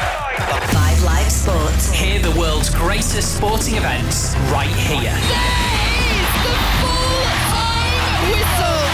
Listen on BBC Sounds. The voice of the FIFA World Cup 2026. This is BBC Radio 5 Live. With Laura McGee. Hello there, good morning. We are going to be bringing you the second half commentary of Colombia versus Ghana very, very shortly. But for the time being, let's go through what has happened in the first 45 minutes or so with James Young, sports journalist. Hello there, James, again. Good morning. Hello. So, what have you made of that first half of football? Colombia have the lead. Maybe it doesn't feel as comfortable as they would like it. What's your assessment? No, I mean, this is Carlos Queiroz for you, a manager who's been is almost a genius in taking smaller sides to the World Cup, like Ghana, like Iran, who he managed before, and making it very difficult to break down his sides. It was the same. England struggled to score against Ghana in the group stage, and that's okay. But then when you reach the knockout stages of the tournament, you kind of need to score goals, and I think that's what Ghana's problem is. I think the plan was to draw 0-0 and maybe win on penalties and nick it. And the problem is they've got players playing up front for them who are in their late 30s, and I think they could do with a bit more energy. And you're up against a very good Colombia team. Players like Luis Diaz, for example, who I think has had a really good first half. And I was in Colombia before I went to Mexico City for the group stage, and the people there were very confident about the team that they've got, and they always are. And I think the support helps a lot as well, because Colombia fans always outnumber really the opposition, especially in this tournament. Yeah, it's been a pretty physical game. A couple of enforced substitutions, 2 injuries. The game wasn't even 15 minutes in. No, I think that suits Colombia as well, to be honest with you, because again, they just want to slow the game down and win at that pace. And you saw it actually in the Portugal game. It was somehow a 0-0 draw in the group stage. It was a similar kind of physical battle, and that's how they play, and that's how they've always played, really. But again, I think for Ghana, that early goal hasn't helped them at all, really, because I think the plan for them is definitely to sit deep and frustrate Colombia and maybe score later on in the game, which means they have to come out more now. And we've not really seen it with Ghana so far in this tournament, especially. They've been very defensive and they've basically just played for draws. So it'll be interesting to see in the second half, because they don't have an option now. They can't just play for a draw, so they have to actually try and attack. Yeah, so is that the biggest adjustment you think will be made for the second half with regards to Ghana? Well, they don't have a choice. I mean, if they continue playing like this, they're going to go out of the tournament and lose 1-0, and that's okay in the group stage, because you're not conceding goals. But I mean, if it gets to 60, 75 minutes and you're still 1-0 down, I don't think the fans of Ghana are going to be praising their defensive performance. I think they're going to be asking for goals. And they've got players on the pitch that can, create opportunities. But unfortunately, the system they have is so defensive and so rigid that I don't think it allows them really to create much. So who's stood out for you then so far in the first 45? I think Luis Diaz has been Colombia's best player, not only today, but also in the entire tournament, really, just because he just adds so much energy towards that front three. And again, you've got a situation where James Rodriguez, who is playing for Colombia, is 36, 37, so he can't carry the ball like he used to. And Diaz is just fantastic when he's on the ball, and really brings the attack forward for Colombia, and kind of the engine room in that position. I mean, he nearly scored the second goal for them with that opportunity before the end of the first half, and he's by far their best player in my opinion. So given that this is a knockout match, how much does psychology come into the second half, do you think? Does Ghana have to come out being patient, being calm? Is there a danger that they can become too desperate too early, given what you're saying, that they don't have much of a choice as to what they have to do for the second half of football? Yeah, I mean, I think that's, to be fair to Carlos Queiroz, the manager, that's one of his biggest strengths, is that it is a very rigid and robust and disciplined system, which is absolutely fine until you need to score a goal with 10 minutes left and you're still losing 1-0. But I mean, it wouldn't surprise me if Ghana, just sit back and absorb the pressure, and then, have a couple of chances on the counter-attack. And actually, like we saw against England, they were unlucky not to get a penalty. And I would be surprised if the same incident doesn't happen in this game as well, because they're very good at getting into those situations and making it difficult for teams, inside the penalty area. Yeah. Looking at this game so far, so the winner will face Switzerland in the next round. Who do you think is better placed, or who do you think Switzerland would rather face in the next round?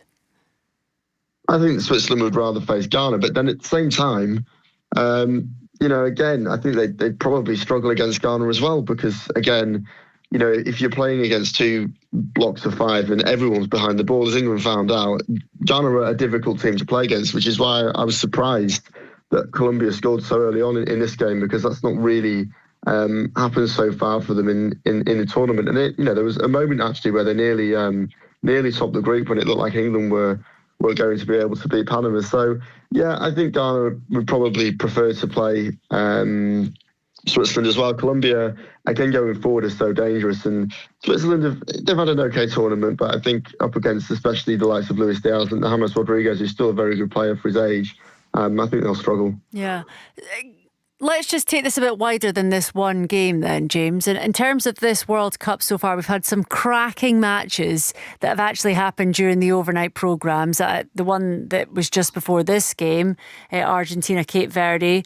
I'm sure lots of people will be waking up tomorrow morning, but essentially this morning, and be thinking, goodness me, that was some match that happened there. And then last night we had a really great game against Portugal and Croatia, which obviously ended up in heartbreak for Croatia. But for you, what have been the standout matches so far at this tournament?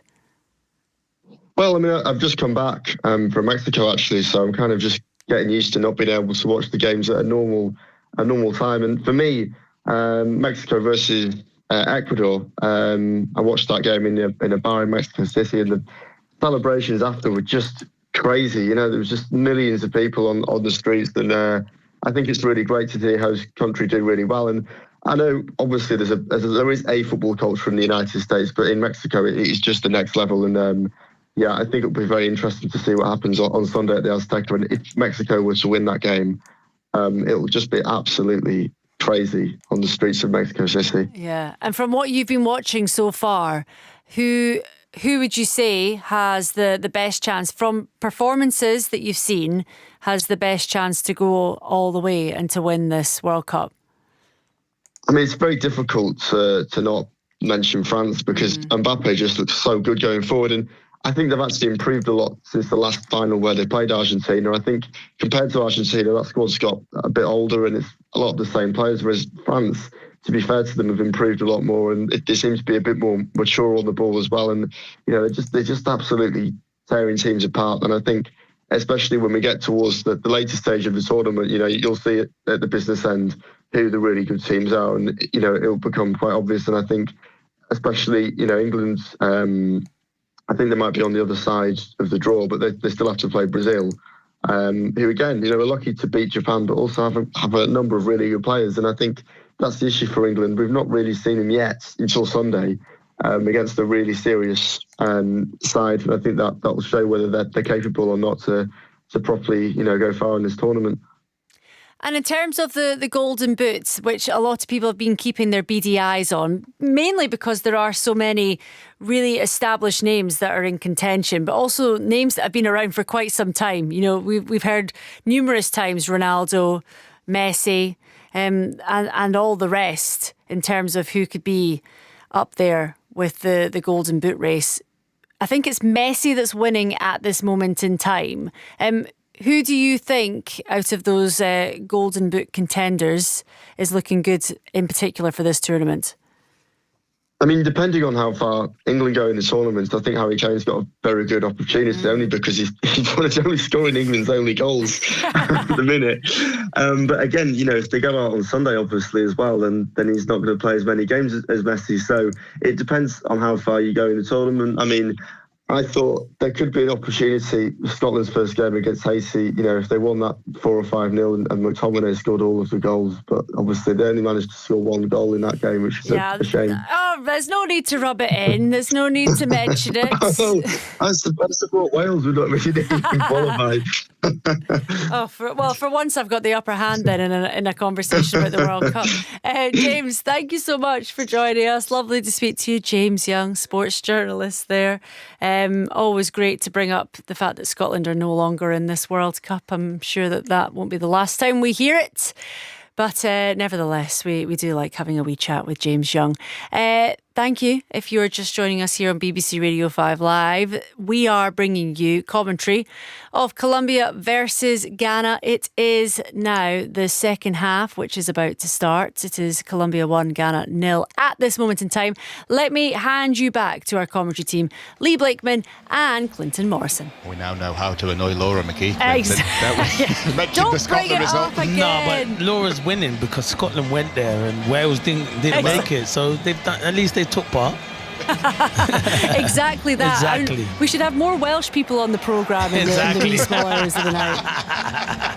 Brilliant. The two teams, Colombia and Ghana, on their way back out in Kansas City for the start of the second half. Jefferson Lerma of Colombia and Crystal Palace was just giving the referee, Clement Turpin, a real ear-bashing about something. Didn't look happy as the referee probably went in for his half-time cup of tea thinking whatever happened in the first half we can put to bed. Oh no, Jefferson Lerma was straight in his face concerning something. Yeah, probably. It looks like James Rodriguez is coming off, don't it? It does. It looks like he's not stripped, and he's coming off. He's either coming off or he's very, very casual about the start of the second half. No, I think he must be coming off. Must be, would you say, slight injury or maybe tactical? Maybe, we'll wait and see. They're going to bring on Richard Rios of Colombia, wearing shirt number 6 here. And we will indeed see the number 10 go up of James Rodriguez. His race is run for this game. Maybe not for the tournament though, because he started leading 1-0, and maybe that is a sign actually of Nestor Lorenzo thinking about a possible last 16 game against Switzerland. Yeah, maybe, but it's still only 1-0, so maybe he sees something in the game where, Arias, I think, pushes further on, and maybe Rios will drop deeper and play with Jefferson Lerma. So yeah, it's a strange one, but he was a bit quiet, James Rodriguez, and he knows Ghana are probably going to come out in the second half, and he needs to be nice and solid. Yeah, Rodriguez, the Golden Boot winner at the 2014 World Cup, replaced by Richard Rios, who joined Benfica from Palmeiras for a club record €27 million last summer. We are off and underway. Ghana get the second half started in Kansas City as they attack from left to right. Colombia, therefore, obviously, kick from right to left. It is Colombia 1, Ghana 0. Clinton Morrison and Lee Blakeman, your commentary team on 5 Live and BBC Sounds. It is that Arios side-footed effort that separates the two teams. What have Ghana got in response? The answer to that question immediately after the goal was very little, but as we tick towards half-time, it was actually quite a lot. It was, and they were starting to come out, and they have to start coming out. I think when it gets to the 60-minute mark, Carlos Queiroz will make changes, and probably Ghana will go for it even more then. to try and get this equaliser. I'll run through the personnel in the two lineups for you in just a second, but already as the second half gets started, compared with the side that started the first half, Colombia have made changes to two of their front three, with Suarez on in the first half, and now that reshuffle involving Rios coming on for Rodriguez in the second.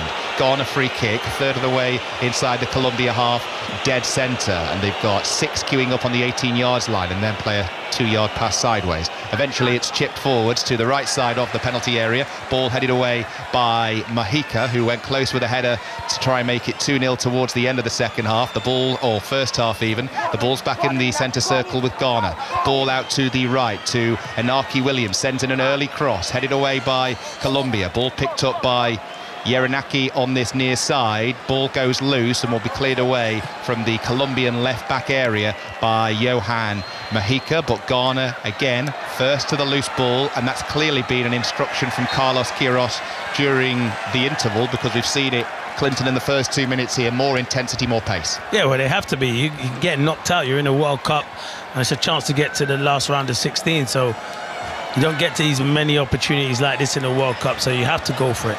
The instruction is quite simple: go big, or indeed go home. Go home, exactly that. As Clinton always does, don't you? Yeah, exactly. Yeah.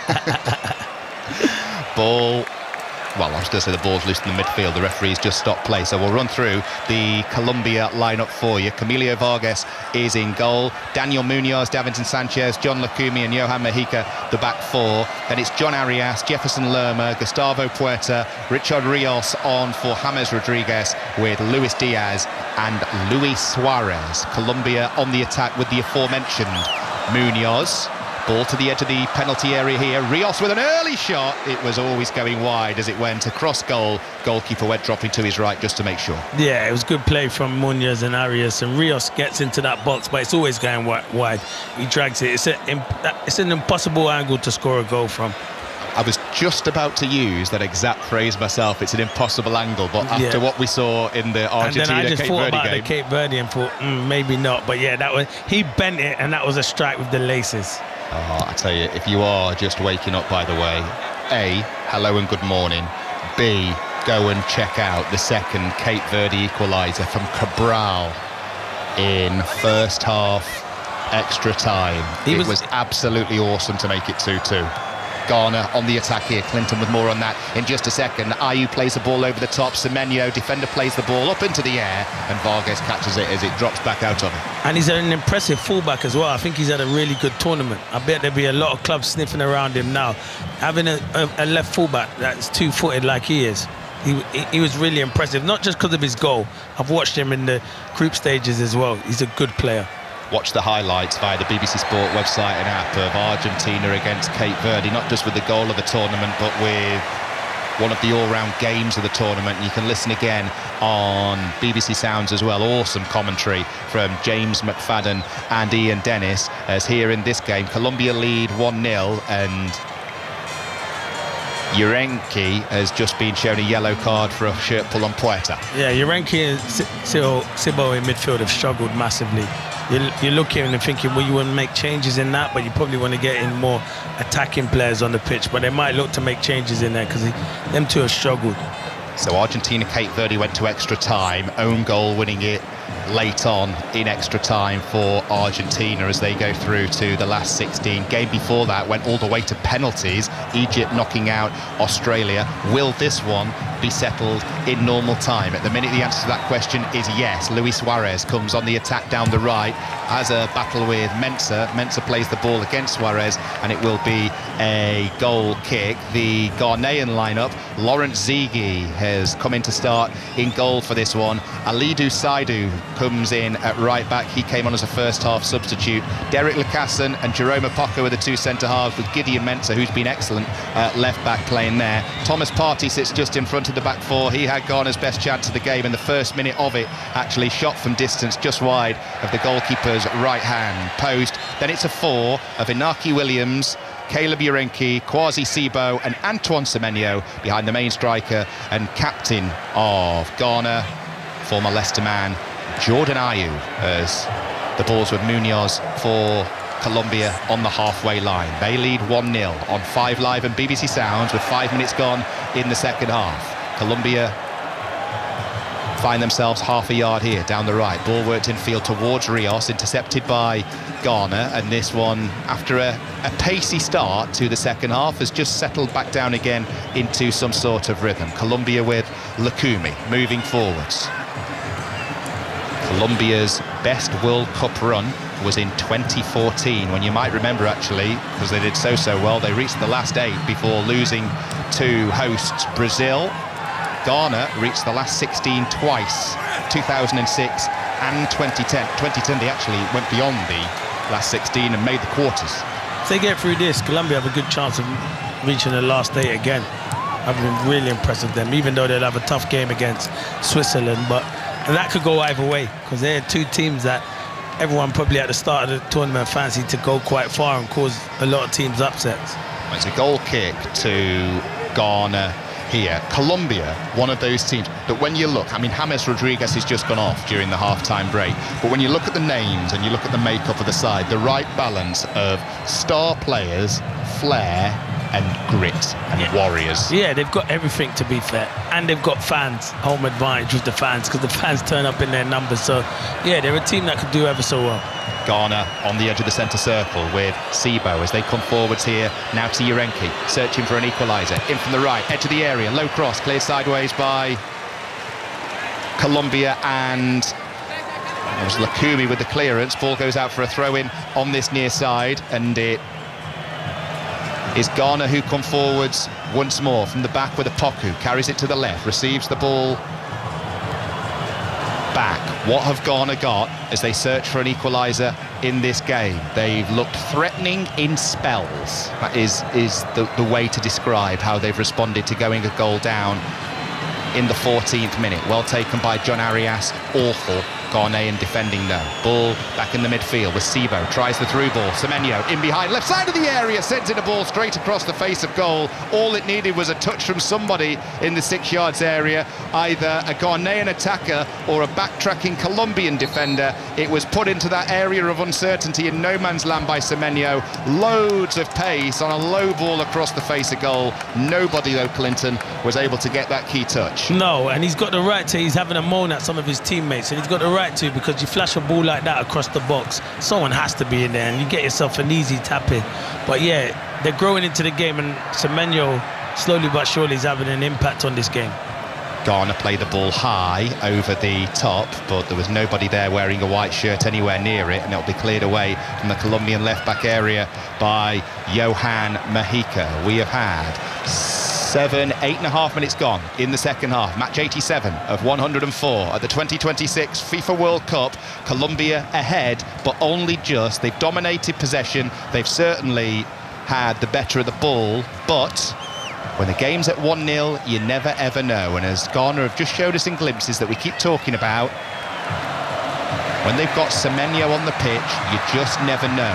Here come Colombia though, looking to make it 2. Through ball, looking for the run of Luis Suarez. He gets challenged by Lucasen, and eventually the ball goes behind for the first Colombian corner of the second half. He's a handful, Luis Suarez, you know, he's a handful. He's against the 2 strong defenders, and he's causing them all kinds of problems.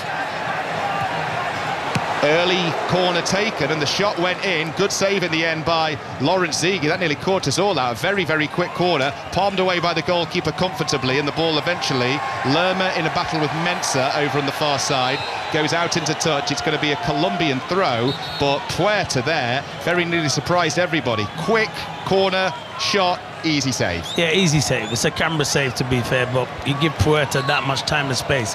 Very technical and very good midfielder, but it's a save you expect him to make.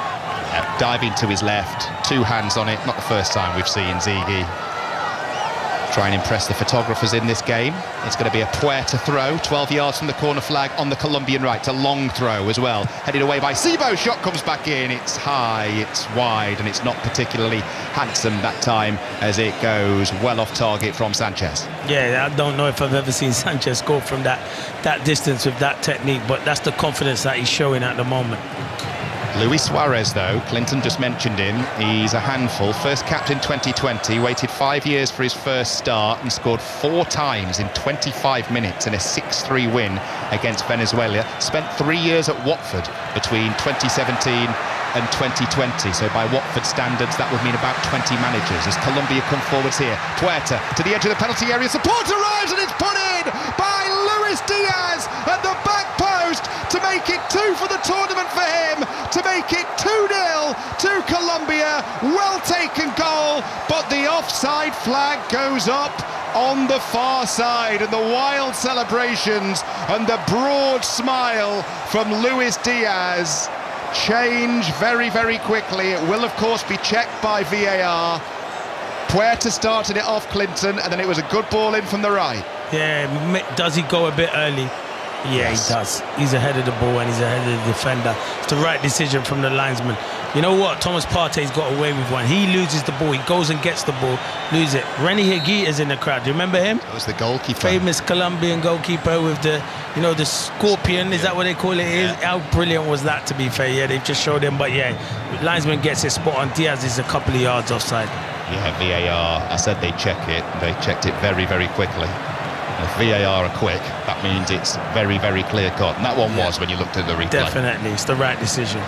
Diaz ran away, arms in the air, but no goal, and we are back to 1-0. Higuita, yeah, he's character. If you've never seen, I mean, where have you been? If you've never seen the Scorpion kick save, check it out online. Go and have a look and type in Renny Higuita. Scorpion, unbelievable. Very much.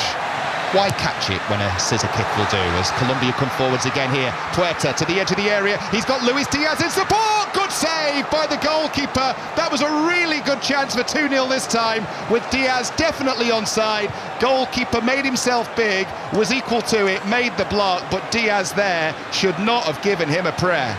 Yeah, Ziggy with a good save, but it's not a good finish from Luis Diaz. It's a great opportunity. The ball gets played to Diaz. It's got the whole goal, and you've seen him many times in that position. Just usually bend it into that far corner.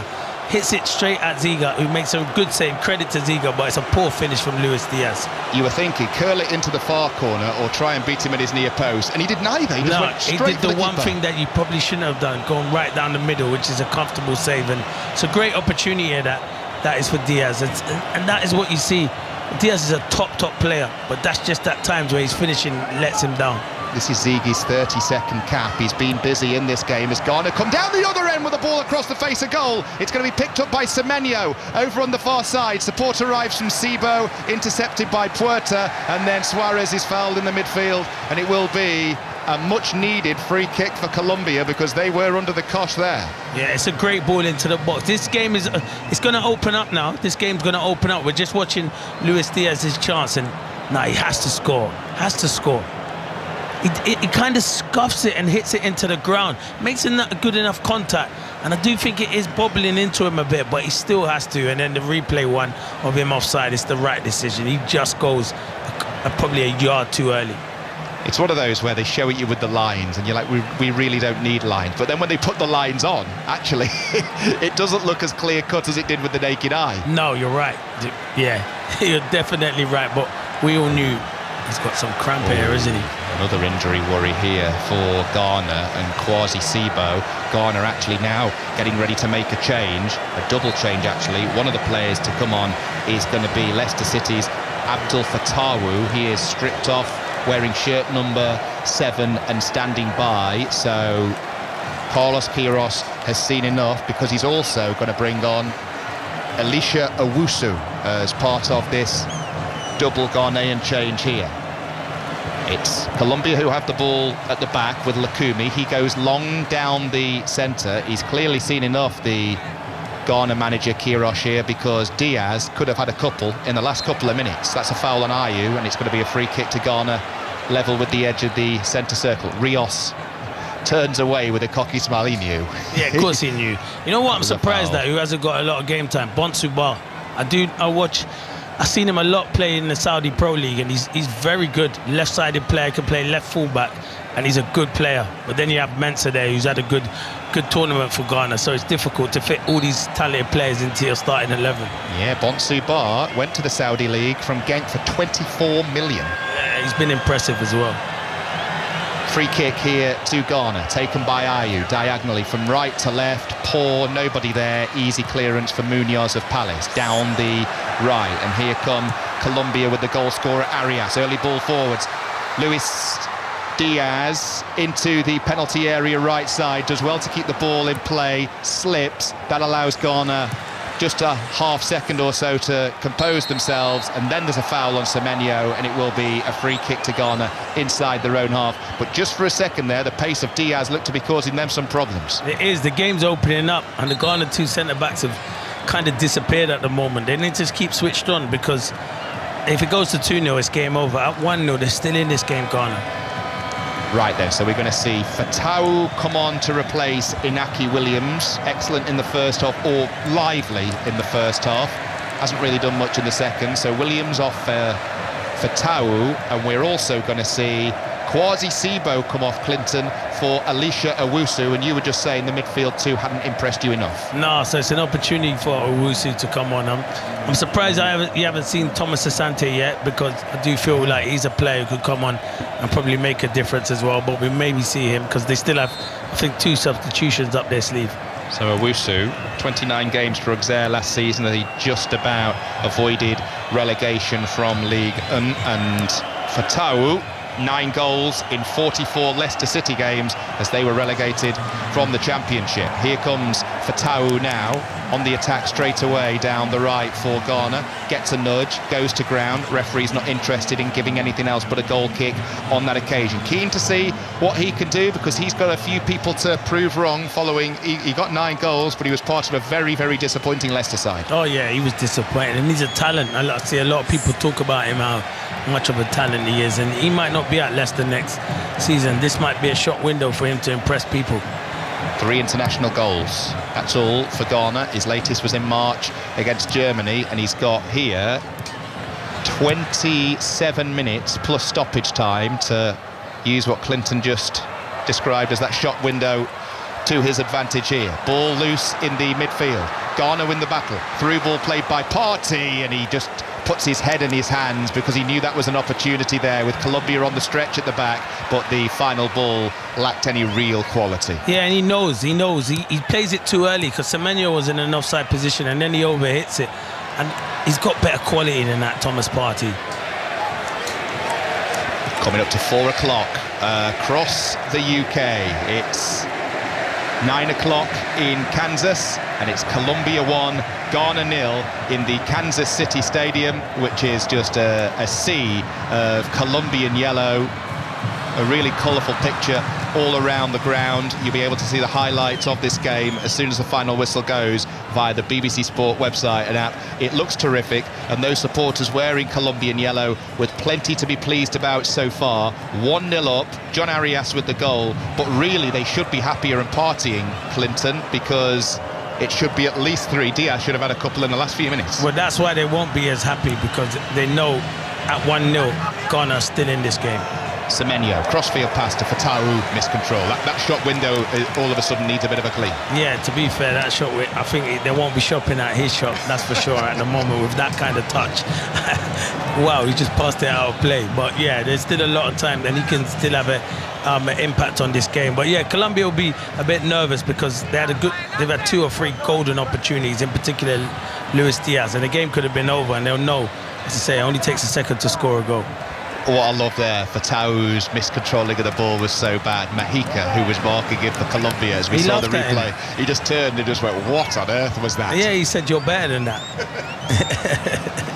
Coined the Chris Sutton catchphrase. He'll be back tomorrow, Chris Sutton, alongside Ailey Barber for commentary of Canada versus Morocco in the last 16 in Houston from 6 o'clock UK time. That'll be the first last 16 game, the second also live on 5 Live. They all are between now and the final, including the final, of course. Paraguay versus France, the second commentary tomorrow night at 10. That's in Philadelphia at the Lincoln Financial Field, with Pat Nevin and Alistair Bruce Ball been there a couple of times to watch the NFL. Clinton, big Philadelphia Eagles fan. It is awesome. Yeah, it's absolutely awesome. Quite the setting for what should be a cracker of a game tomorrow on 5 Live between Paraguay and France. Ball with Rios, the half-time Colombian substitute, just to the left of the centre circle. He loses the ball and Fatawu will come forwards on the counter for Ghana. Runs into a little bit of traffic and eventually the referee stops play and awards a free kick to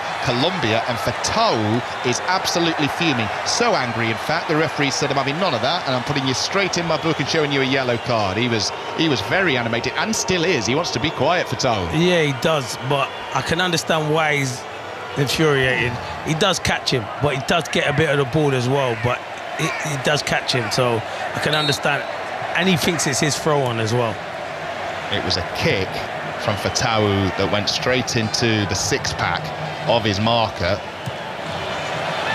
Didn't look good at all. And again, Clinton, that shot window for Fatawu needs another clean. Yeah, he's not come on and had an impact as of yet.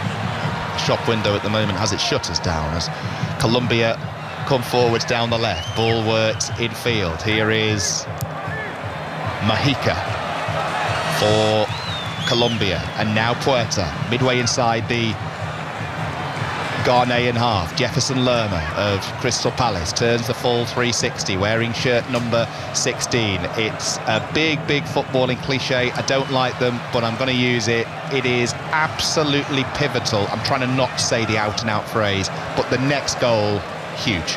Nah, and I know it's a big phrase, but it's the truth. If Colombia score it, it's game over. It's 2-0. It's an uphill toss. Even though I seen it won a game earlier, not earlier today, a few days ago, where Senegal were 2-0 up coasting with 4 or 5 minutes to go and Belgium end up winning. So you never know in football. You got to keep going right to the end.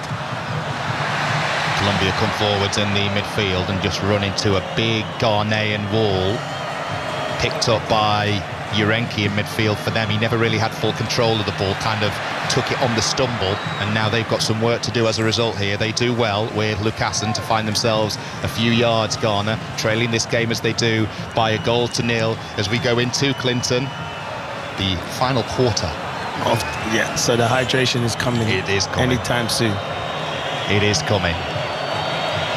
And that'll give us the opportunity to just recap on what's been quite the night. If you went to bed early last night, Friday night, you've missed a couple of absolute crackers in the final games in the round of 32 of this 2026 World Cup so far. All of them live, of course, right here on 5 Live and BBC Sounds. Ghana have the ball in the midfield with Owusu, the substitute.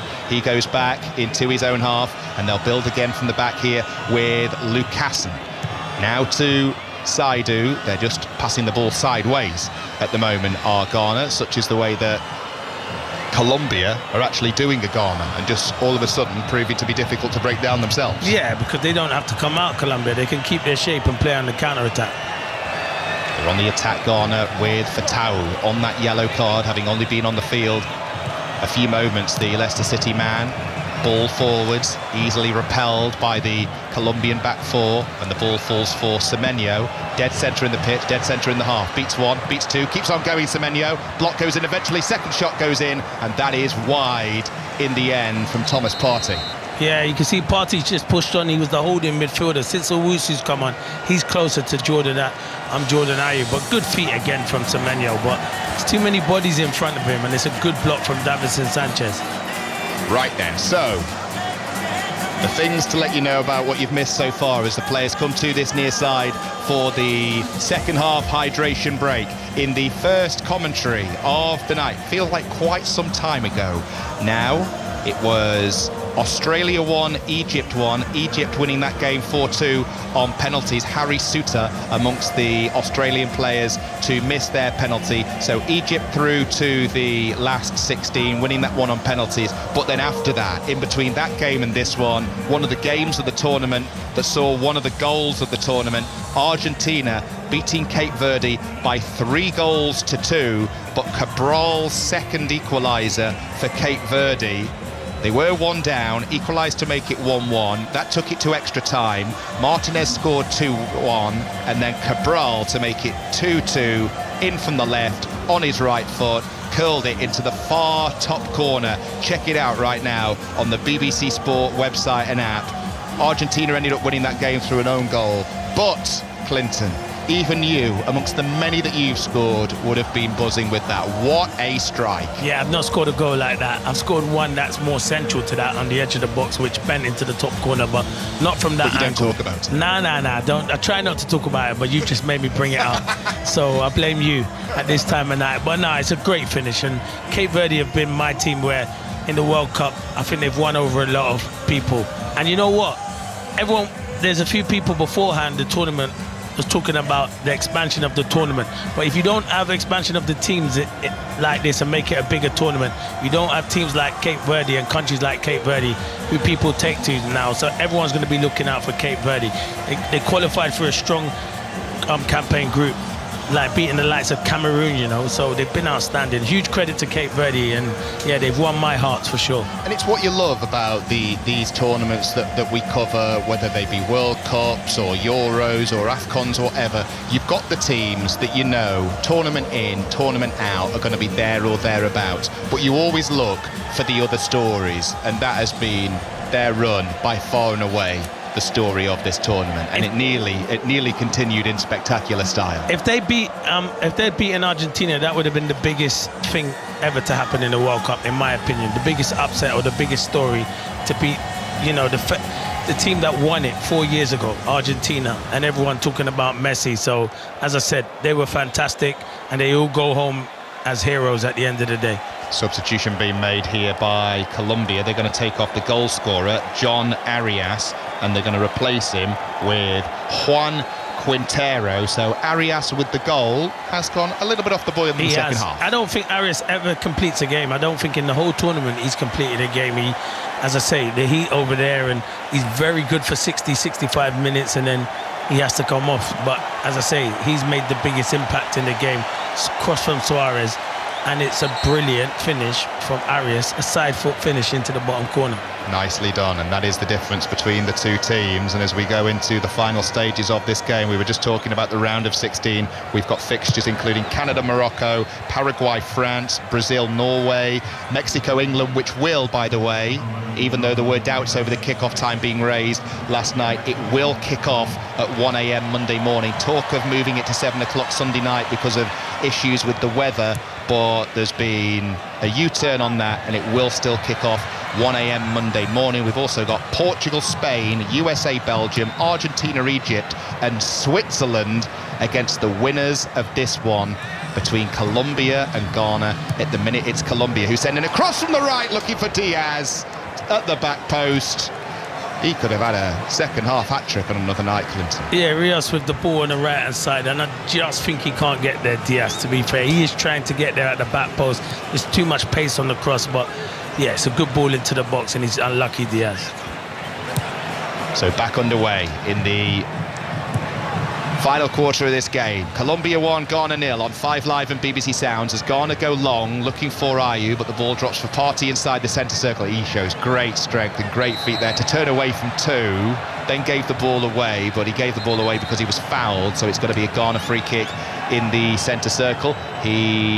Or one of his teammates actually for Ghana there, Partey, is going to look to be in a hurry. Owusu takes the free kick quickly because they are running out of time in this game and therefore running out of time in this tournament. Semenyo's away down the left. He thought he got a corner there and the French referee says goal kick. No, yeah, because he looked like he could have kept it in Semenyo, and I think the last touch was off of him. Daniel Munoz defends well. Yeah, it was good defending from Munoz.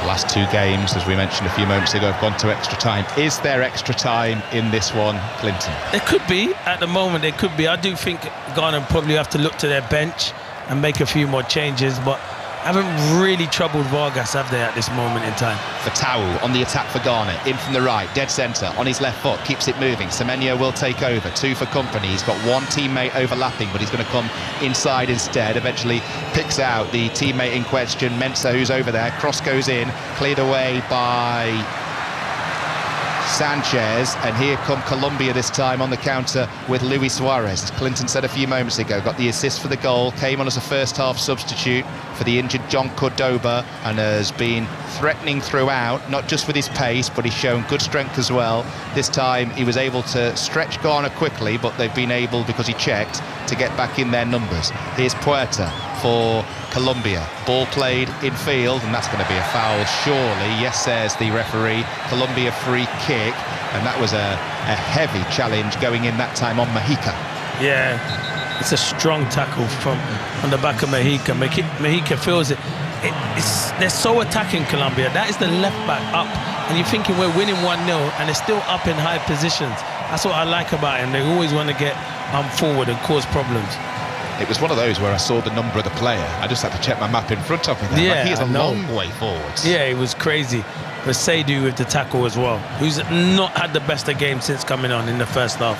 Not the best of games, and that wasn't the best of tackles, so much so that he's just been shown a yellow card for it. Now it is going to be a free kick to Colombia, to be taken by, unless it changes, Quintero. It is just to the left of centre. He's lining up a long run up here. It's about 30 yards out. He's gone for goal. 30 yards out. It ended up about 20 yards over.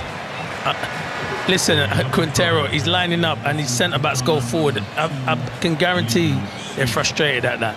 That absolutely had no chance of hitting the back of the net. No, it was one of those where, like, you've only been on the field a few minutes. We were sitting there watching it thinking, don't. In the words of Chris Sutton, you're better than that.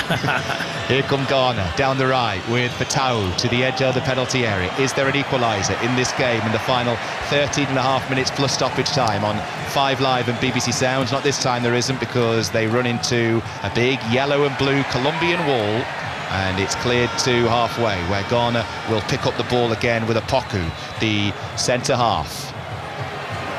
All the highlights from the night's games available via the BBC iPlayer. If you are just waking up, 4:10 across the UK on a Saturday morning, the final game in the round of 32 at the World Cup, as Ghana contemplate more changes on this near side. They're getting ready to make another double one. Prince Adu amongst the players who's getting ready, but Diaz is on the attack here for Colombia. First touch was almost a tackle on the edge of the penalty area. It was heavy from Diaz, and he's not having the run of the ball in this second half. Neither is Rios, the substitute. He's just committed a foul there on halfway, and that's going to earn the Colombian number 6 a yellow card. Yeah, Fatawi does well. It's the first time he's beat his man, and Rios has to come across, and he hasn't got the pace to match Fatawi, so yeah, he deserves a yellow card. They're making 2 subs, Ghana, but I don't think it's Thomas Asante. I'm very surprised at that. Carlos Queiroz, he better hope it works out for him, because there'll be a lot of people surprised that Thomas Asante hasn't come on the pitch. Now it's going to be the numbers 25 and 24, Prince Adu and Ernest Numar, who are going to come on, and Ayew is going to be one of the players to make way here. So Numar on for Ayew. I say it will raise a few eyebrows. He's not had the best game, has he? Ayew? No. He's like, listen, he's at an age now where Jordan Ayew, he'll put in a shift, but he's not a natural goal scorer, and I think they've missed that kind of X-factor play. The pressure's always on Semenyo. I think if they had Mohamed Kudus fit, they're more of a threat, because them two with Kudus and Semenyo would cause a lot of problems. And Urenki is the midfielder who makes way for Prince Adu, wearing shirt number 25. One of the things I have noticed in the last few years when we've been working together quite a lot, you're good at picking these substitutions, aren't you? You call both midfielders to go off. And you know what it is? It's because you're looking at it and you're thinking, who's going to affect the game? Who's had the best game? Thomas Partey's been their best midfielder. You need to keep him on, and he has an effect. The only one I didn't call right is Thomas Asante, which I'm surprised has not come onto the pitch. Very surprising. Very, very surprising. And it's one of those that you always get disappointed at as a commentator as well, because he's one of those players that you've got so many stats on. Yeah, of course you have. You don't get the opportunity. No, he doesn't get the opportunity, No opportunity to mention Brandon Thomas Asante tonight, because Carlos Queiroz on this occasion having none of him. And now Carlos Queiroz's side have lost the ball, and Colombia come on the attack down the left. Luis Diaz to the edge of the area, tries a shot, deflect over the crossbar, and Colombia have their latest corner, and Diaz walks away with his latest bout of frustration. Yeah, it's a poor giveaway again from Ghana, and they just break, and Luis Diaz gets into that position, and this time I think he goes for power instead of bend, and it's a good block. So corner for Colombia, and as we go into the final 10 minutes here, if Quintero can get this delivery right, this is an opportunity to kill this game off, you would think.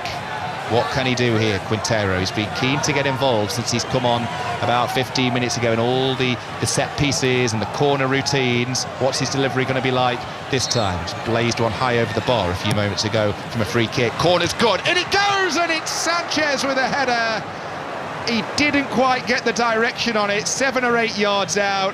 It went into the ground. That gave the goalkeeper a chance to make the save and make the claim. He'll be thinking, wow, that was a chance, because it was. Yeah, and they've had headers in the box, Colombia, but they haven't got the right contact on it. It's a good ball in the box, a really good ball. And Sanchez, he always looks like he's just coming back away from goal, and he can't generate enough power in the header. But it's another golden opportunity for Colombia to kill off this game. Colombia's 6th attempt on target. Ghana yet to muster one. Colombia have just lost the ball in the midfield, though, and Partey will come away with it. Plays the ball forwards to the substitute Normar. Moves it to his left. Ball played forward, looking for Semenyo, and that was just not going to find anybody wearing a white Ghanaian shirt. Mahika turns to the Colombia supporters behind the goal that Ghana are attacking, asking for a little bit more. The corner that time was absolutely brilliant from Quintero. Sanchez got away from his marker on the 6-yard line, headed down, but just not. It was just lacking a little bit of X factor, if anything, Clinton. Yeah, just not enough power on it. It's a good ball into the box, and he should be doing better.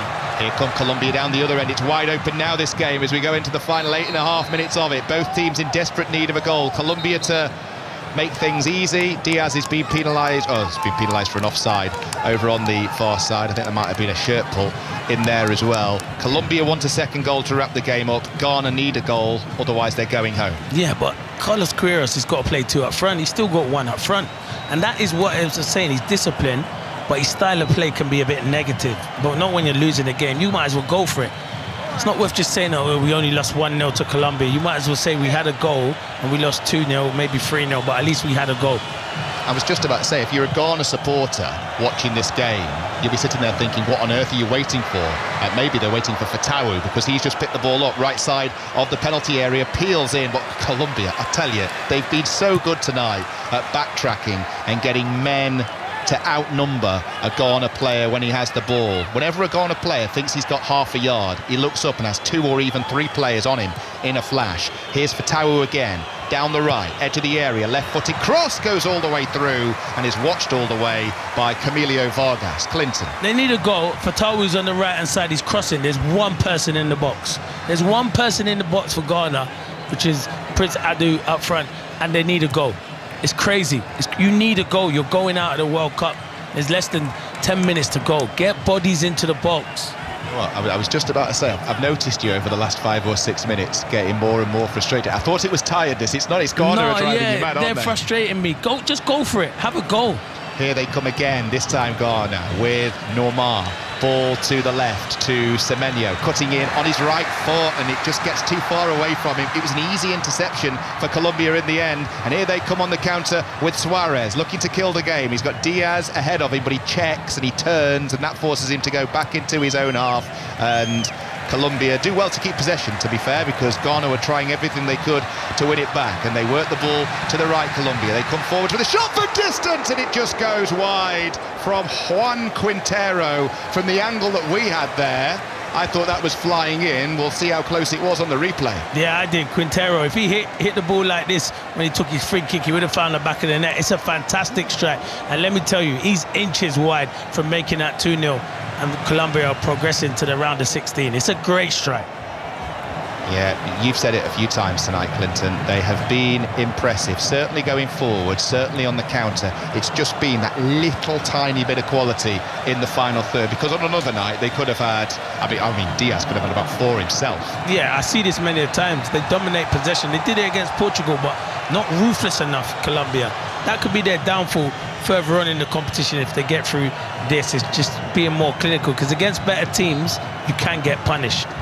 Suarez has just gone into Lucassen there. Lucassen stayed down, looks to be in some discomfort, slowly gets to his feet, and I think he's just been told from the side of the pitch, actually, Lucassen, look, unless you're in real trouble, get up, because we're running out of time to try and stay in the World Cup. Fatawu inside the Colombia half, tries to receive the ball back, does receive the ball back. His first touch with his head, a little bit too heavy, that allows Colombia to intercept. Diaz has the ball, gets knocked off it by Saidu, and the throw-in goes the way of Colombia. 5 to play. Yeah, Fatawu's he's struggled massively since he's come on. You can see he's had a disappointing season at Leicester, and he's took that form into the World Cup. Colombia from the throw. Is that a foul on Puerta? No, says the referee. And here come Ghana with Owusu down the centre. Poor pass. Colombia have it back. Here's Puerta. It's you attack, we attack. And that's the way the game is going to be now in these final 5 minutes plus stoppage time. As I said a few moments ago, Colombia want the second. Ghana have to score. It is as simple as that. Otherwise, they're going home. If they do score, we'll be going to extra time. If Colombia get a second, they will be playing Switzerland on Tuesday, 9 o'clock kickoff our time in Vancouver in the round of 16. Fixtures for that get underway tomorrow at 6. Canada against Morocco, followed by Paraguay versus France. That one's a 10 o'clock kickoff, both live on 5 Live. Nice ball from Colombia, right to left, a little bit of showboating from Diaz as he enters the penalty area. Low side foot shot, ricochets around, bit of a pinball machine inside the penalty area. Ghana able to get it clear. Diaz tries to win it back. He's got support from Mahika on this near side, but they've done really well there. Nuamar for Ghana to bring the ball away, gets poleaxed and wins his side a free kick. He did well there under pressure. He did. It should be a yellow card for Diaz because he pulls him back there. So by the letter of law, it should be a yellow card, but yeah, he does ever so well because it's a good old battle with Luis Diaz there. As we go into the round of 16 fixtures tomorrow, Clinton, you've got one more left Tuesday night, haven't you? Host USA against Belgium. That should be a cracker. It should be. Ghana come forwards again here, down the centre. Ball to the right, Fatawu, edge of the area, cutting in on his left foot, tries the curler, goes wide, but there's been a foul on a Colombian player on the edge of the penalty area. The referee from France, Clement Turpin, saw it straight away, and it will be a free kick to Colombia. But yeah, you're looking forward to that, aren't you? USA, Belgium, that should be a cracker, as they all should be, to be fair. Yeah, that should be a good game, to be fair. And you can see, like, obviously Belgium just about got through Senegal, against Senegal, and USA were good, really good against Bosnia, but they've got no Balogun, and Balogun's been their key. He's the one who's got them goals, and he's been really exciting. But I do like USA and what Pochettino's doing for them, so it's a hard one to call. I'd probably just say USA are favourites at the moment for that game, but you know what Belgium are like with the players they have: the Trossard, Doku, De Bruyne, Lukaku. These players can step up anytime. For lots of those players, their final chance to shine at a World Cup as well. That's 1 a.m. Tuesday, 1 a.m. Monday. It is Mexico against England in the Azteca with Paul Robinson and John Murray. That free kick, by the way, for Colombia was given for a foul on Puerta by Semenyo, who just pulled him down. It was silly from Semenyo, and it was just, if ever an incident summed up a player's frustration, that would be that. Semenyo, who's tried his best to pull all the strings for Ghana, is running out of time to progress in this World Cup with his national team. 90 seconds to go plus stoppage time in Kansas City. We saw some of the Colombian players wearing ice packs during the hydration break. It was 31 degrees I saw earlier. But did you see the ice packs they wear? They're like a proper little body armour. They put them over. I've not seen anyone, they just put it around their neck. But this is a little body armour. I think we're going to probably have to need that next week in this. So we've got hot weather again coming up. So I might have to invest in some of those. They do look the part, don't they? Really do look the part, as Ghana have the ball inside the centre circle. Final minute then of the scheduled 90. Colombia leading Ghana by 1-0, and it's them who will play Switzerland on Tuesday night in Vancouver, unless there is late drama. We will wait and see. It's been a World Cup full of drama so far in the 87 matches that we've seen. Ball on this near side goes out into touch, and the referee Clement Turpin stopped play because we're going to see a Colombian substitution. They're going to bring on Campaz for Luis Diaz, and Nestor Lorenzo, the head coach, is probably thinking you've had enough chances to get your goal in this second half. One disallowed for offside. It's not your night, Luis Diaz. Nah, I get that, but you better hope Ghana don't score, because then you've took off your best player when it can go into extra time. But you know, he believes in these other players, and it's an opportunity now for Campos just to see out the game for Colombia. Yeah, Jaminton Campaz, the player who's got the responsibility of replacing Luis Diaz. 2 goals in his 12 games for Colombia so far, including one in the opener against Uzbekistan. Campaz, can he get one to help them book their place in the round of 16? Colombia with a man down inside the penalty area. You just wonder, the cynic in me just wonders, as Rios slowly gets to his feet, the player who'd gone down, how much more of this we're going to see as we tick towards stoppage time. We'll look at the board in a second. 6 minutes to be added on. 6 minutes for Ghana to rescue their tournament. It's been like that nearly all the time. Unless you get injuries, it's always 6 minutes. I've started guessing it now when I'm at home watching a game. 6 minutes, unless there's a long injury and you're thinking 8 or 9 minutes. 6 minutes. It's 3 for the hydration break, and then they just go, well, another 3. Yeah, for the substitutions, yeah. Especially when it's warm, Clinton, as well. The officials are probably thinking, well, we're sweating too. Yeah, exactly. Colombia fans, I tell you what, they might be sweating, but it's not stopping them celebrating in the stand on the far side, bouncing up and down. It's kind of like a forwards pause now, what some of them are doing over there, as they know they're close to a place in the last 16. Here comes Puerta looking to seal it. Puerta with the ball to the left to Campaz. Early cross from the edge of the area, blocked, comes back to Campaz on this near side. And now Quintero on his left foot. Good looking cross goes in, and it's just gone wide. Ball across the face of goal from Rios, who's been involved a lot. And he's been on the ground a lot, which is where he finds himself here. Should have made that 2-0 though. Yeah, I think there's a collision with Mensah. I think Mensah does well at the back post. I think he just does enough, and there's a head. Yeah, Rios collides with Mensah, and it's a sore one for both of them. Yeah, clash of heads, and that's why the medics have been called for in that 6 yards area. Laura McGee taking over as soon as the final whistle goes here on 5 Live. Then it's 5 Live breakfast from 6. Eleanor Oldroyd and Jeanette Quachi with the latest from the 2026 World Cup, as well as the latest from Wimbledon as well. 5 Live Sport for midday. Gigi Salmon with just the most brilliant lineup today. Coverage of the British Grand Prix Sprint and the Formula One.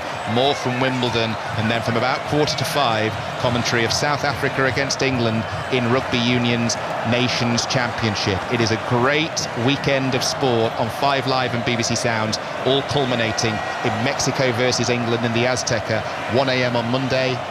Staying up or getting up for that, Clinton? What is the plan? No, I stay up. I can't go to sleep. I've never slept. All the ones I've done so far, I've never slept. I'm just I'll go home usually and just go and sleep. But nah, I'll be up. I'll stay up. It's 1 o'clock in the morning. I'll stay up. I've not got work the next day, so I'm all right. I can lie in. You're that kind of character and personality. I thought you just meant you'd literally never slept. To be fair, I don't know. Maybe I am sleeping, but I do hear in my house. I do probably talk in my sleep, so I'm probably always talking. Clinton Morrison with us on 5 Live, and it's been a pleasure to have him with us throughout this tournament so far. Ball with Suarez for Colombia over on the far side. Quintero takes over as Colombia come on the attack once more. 3 minutes of the 6 have gone, but we'll probably have another 90 seconds added on because of that stoppage there. Colombia on the edge of the Ghanaian penalty area. Cross goes in towards Suarez. Goalkeeper comes there. Ziggy gets a good punch on that, and it's going to fall for Mexica on this near side for Colombia. Infield to Puerta. And now Campaz will take over. It's been busy since he came on a couple of minutes ago. Campaz, goalkeeper there with a crucial touch as he came flying off his line to make the punch. He's made a few good saves, Ziggy, in this game. Played in the first, missed the next 2, brought back in by his head coach tonight. Colombia starting the allays as they pass the ball around. They reach the centre circle with Quintero. Receives it back. Is there a late twist in this game for Ghana to try and rescue their tournament and World Cup? Colombia with the ball over the top, looking to pick out Campaz here, left side of the 6 yards area. Angle was always against him and went high and wide. I'll tell you something, this Quintero's a player, by the way. He's come on and made a big difference. He comes on, he wants to get on the ball, he wants to make things happen. Ghana caught playing out from the back. Here's Suarez wearing shirt number 25, 25 yards out, inside right. Support arrives on the right, intercepted by Ghana, and they clear the ball away. We were joking earlier, Clinton, when Fatau came on and you used the shop window analogy. Quintero could be somebody who's put himself in that window, actually. Yeah, he looks technically really good. He don't look like he can run away from anyone, but you play the ball into him, he can make things happen for sure. Quintero currently plays for River Plate in Argentina, looking to become the first Colombian to score at 3 different World Cups. Here comes Campas for Colombia, and now Suarez into the area, left side, trying to cut in on his right foot, does exactly that. Shot blocked though, and the ball comes back to Puerta, 30 yards out, hits it, that shot's blocked. Ghana players putting their bodies on the line at the moment as they hang on in this World Cup. 1 minute of the 6 remaining, plus probably, as I say, another 90 seconds. But as long as Colombia keep on doing this, which is effectively keeping the ball, they will go through to the round of 16. Yeah, they will. David Ospina's on the bench, or David Ospina, sitting on the bench. The camera just went to him, but yeah, I think it's been a professional performance. Shot from distance here, good save by Ziggy at his near post to deny Colombia that second goal. He's somebody else who's had a good game tonight, a good game against Panama the other week as well, Ziggy. He's been busy tonight, and it's all Colombia as we go into the final seconds of this game. Campas looking for Colombia's second, again saved by Ziggy, unorthodox at his near post, but he kept the ball out, and Ghana, who are tiring, look to clear the ball down the right. Fatawu runs into traffic, gets his shorts pulled, nearly pulled off there, that could have been embarrassing, but he just gets on with it and gets back to his feet really quickly. Ghana in a hurry end up being more careless, because if they try and play too quick for what they can, they keep giving the ball away, and now there's been a coming together involving a couple of players in the centre circle. Yeah, there has, and it's a foul. Davinson Sanchez does well. Campos, it's crazy because I've not seen this in this tournament. You know when you're winning the game and there's like a minute to go? I've not seen hardly anyone take it to the corner. It's like everyone's saying, I'm going to go and get a second goal. Like, it's just gone out of the game, I feel, in this tournament. I suppose the coaches will say that that's really poor game management, but for us, we say it's really great entertainment. Oh, of course it is, yeah, of course.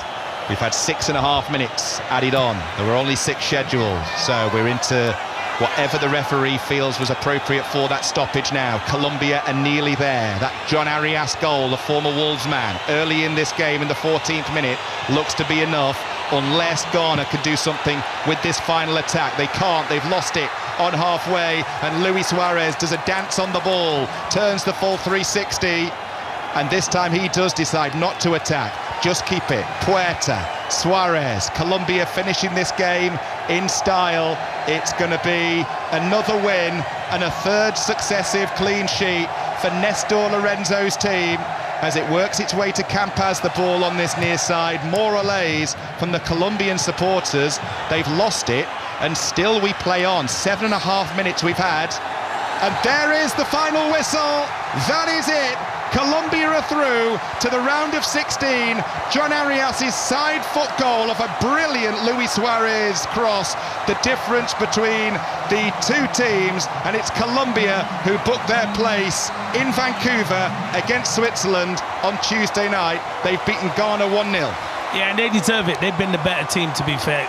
Colombia, Ghana gave it a go in the second half, but you know, apart from Semenyo, probably lacked that quality in the final third to really hurt Colombia, and they defended ever so well. And Colombia could have probably made it 2 or 3-0 with chances from Luis Diaz, but in all, it was a comfortable victory for Colombia, thoroughly deserved.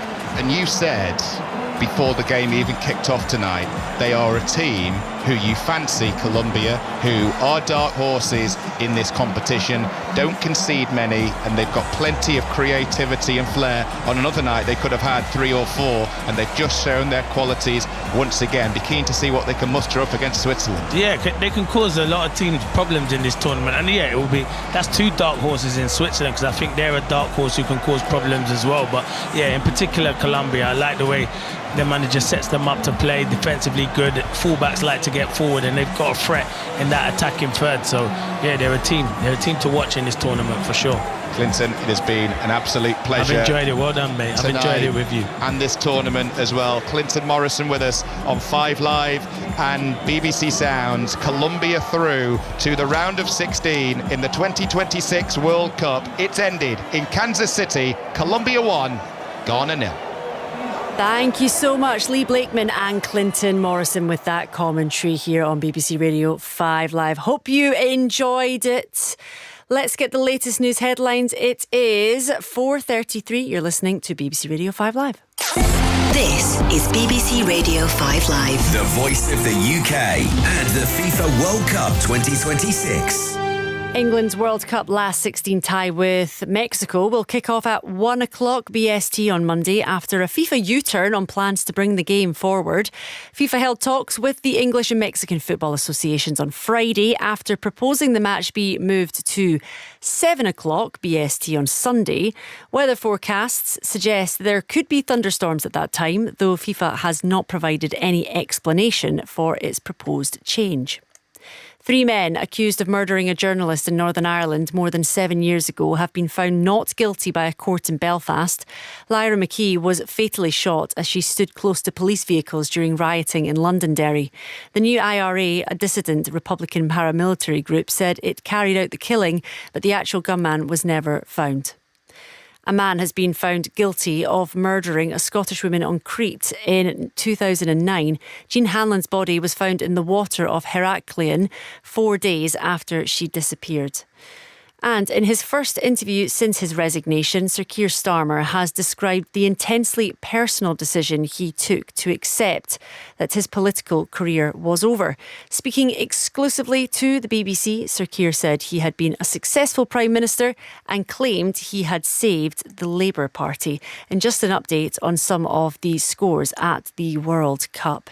We have had Colombia beat Ghana 1-0. They will now face Switzerland on the 7th of July. And elsewhere, Argentina overcame a Cape Verde thriller in extra time. It ended 3-2, thanks to a deflected header from Christian Romero to advance to the last 16. You are listening to BBC Radio 5 Live. The time is 4:35. So much sport today and all the goals as they go in. This is 5 Live Sport. It's all ice to the lights and foot to the floor. Balls to folks, edge, turn court. And McIlroy steps up and taps in that little tipper of a putt. He says to the centre. That'll do it. What a ball. That is a beautiful goal. Oh, we're right hand and the former champion is down with this extraordinary stuff. They put on a show for us tonight.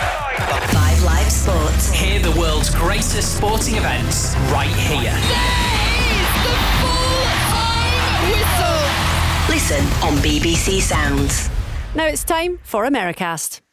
Hello, it's Anthony, and you're about to hear Americast. We're delighted to have you with us. And if you enjoy what you hear, please do consider subscribing to the podcast. That way, you'll never miss an episode. Now, on with today.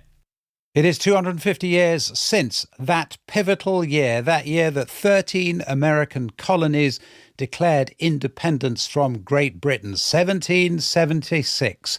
The year that everything changed. Everything changed for them, for the actual people doing the signing. Everything changed, of course, on that continent, but also everything changed, you could argue, for the whole world. So here is the question.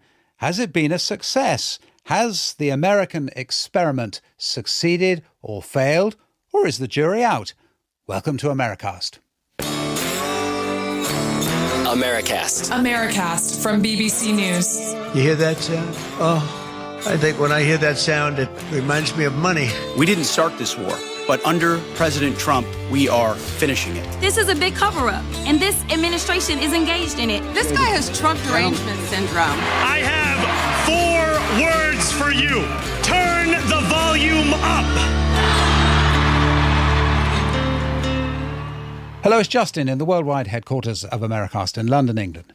And it's Anthony in the American headquarters of Americast here at the BBC Bureau in Washington, D.C. And we can get straight to our subject because listening to us and on the line is Heather Cox Richardson. Heather Cox Richardson is Professor of History at Boston College, used to teach at MIT. She's published a load of books about American history. She's got a Substack. She's been a very prolific person on Substack for many years. She's got 3 million subscribers, which is going something. She's also got this 250 to 250 projects. So this is a series of YouTube videos that look at specific moments, characters in the history of the US. So, Heather, thank you for talking to us. Welcome to Americast. It's a pleasure to be here.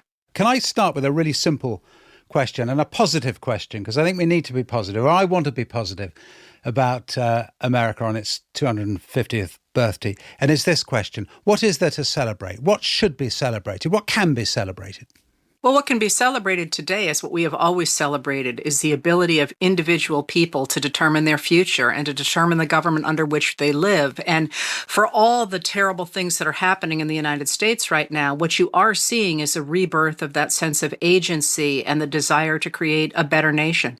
There was something that Barack Obama, a quote he liked to always cite, and that was about the arc of history bending towards justice. And I think there are a lot of people on the left when Obama was elected president who felt that was true. Some of you who had been covering my campaigns know this is one of my favorite expressions, was Dr. King's expression that the arc of the moral universe is long, but it bends towards justice. We have to believe that ultimately justice will prevail. So. Do you think now, at the 250th anniversary and with Donald Trump in office, that people on the left still feel that? Or do you think that there's a disillusionment with the direction of the country? Well, a couple things. First of all, I'm really careful about the way we use the term the left here, because, of course, the left actually is an embrace of a kind of political economy that would destroy liberal democracy. And the United States of America really has never had a lot of people who are firmly in that camp. So what you're really talking about are those people who we used to refer to as the liberal consensus, those people who are trying to shore up American democracy. And what's interesting, I think, and I can't speak for other people, I'm speaking as an observer of what's happening in American politics. What is interesting in this moment are certainly the people who say, that's it, we're done, it's time to, to hang up our spurs. And the people who say, we're in a really hard moment, but we understand that we have the agency to change that moment. And one of the things that you are seeing is the rise of a reexamination of people like Barbara Jordan, who in 1974 was one of the people who really held the Republicans' feet to the fire to impeach Richard Nixon. Or you're seeing the real celebration of those people who stepped forward in hard times in a way that we haven't for a long time. And part of that as well, I think, speaks to how many people are interested in history again in a way that they haven't been for a long time. I'm fascinated when you talk about the idea of those who are on the left being still supporters of the liberal project that is the United States. Because one of the suggestions, and this was made some time ago by Richard Rorty, the wonderful philosopher who I think is now dead, but he wrote this book called Achieving Our Country, quote from James Baldwin. The idea was the Baldwin idea. Baldwin, of course, an African-American, gay in a time when that wasn't allowed either, or certainly wasn't socially acceptable, and at a time when Jim Crow still existed, still suggesting to Americans that the country was achievable. The things that were promised originally 250 years ago could be achieved by everyone in it. And Richard Rorty's point being, a decade or so ago, not sure that people on the left are fully signed up to the liberal project anymore. In other words, they don't believe anymore that the country is achievable. And when you hear the rhetoric of some on the progressive left, as they style themselves now, he's got a point, hasn't he? Yes, but those people don't speak for a majority of the American people. And one of the reasons that I make that distinction between the left and the liberal consensus is because the American political project has swung so far to the right that one of the points I like to make in this moment is those people in the United States, for the most part. Now, of course, because of the way our primaries work and because of the fact we're in this moment of political transition, everybody on both sides occasionally tosses up somebody that I know professionally as wackadoodles. So, we're going to put those out of the picture. But if you think about those people who are currently being called the progressive left or even democratic socialists and calling themselves democratic socialists, their policies are actually to the right of the Republican Party in 1956. So this idea that somehow they are this radical left, when in fact in the post-World War II era, they would not have even been really, I guess you could say they would have been mainstream Republicans, but they would have been on the right of the Republican Party in the 1950s. So I just like to make that distinction because some of the things that they are calling for or standing behind are actually really quite centrist in terms of the sweep of American history. So just to drill down on that, what are you're talking about, I don't know, universal health care then, or attitudes to racial equality? Both of those things. Universal health care, of course, is proposed in the United States at first by Theodore Roosevelt in the early 1900s. We're not talking this is something modern and crazy. And, we could talk about the history of that, but certainly Dwight Eisenhower was the president who gave us a cabinet-level Health and Human Services department. So that idea of universal health care, but even more than that, I'm always very interested in economics. Do you know what the top tax bracket was in the 1950s in America? I can't imagine. 90%? Yeah. 92. 92%. There you go. But I'm not hearing anybody say we need to go to a tax policy where the upper tax income bracket is 92%. So, but also there are more things that the Republicans stood for in 56. The expansion of Social Security, the expansion of employment protections, the expansion of the social safety net, more making it easier for women and disabled Americans to work for comparable wages, for the same wages as men. I mean, there's like all of these things that were in the 1956 Republican platform. The Democratic platform had even more suggestions, but the Republican platform that now are simply not on the table in the United States. One of the things that we've seen over the last 20 years or so is these big swings back and forth between Republican administrations, Democratic administrations, Republican Congresses, Democratic Congresses, and a kind of a sense by voters on both sides that the system isn't working. They're frustrated. They throw the bums out. They bring in new people. They get frustrated with them. They throw them out. There are historic parallels over the past 250 years where there has been that kind of thing where it seems like people are fed up with the whole system and neither party is doing enough to address their concerns?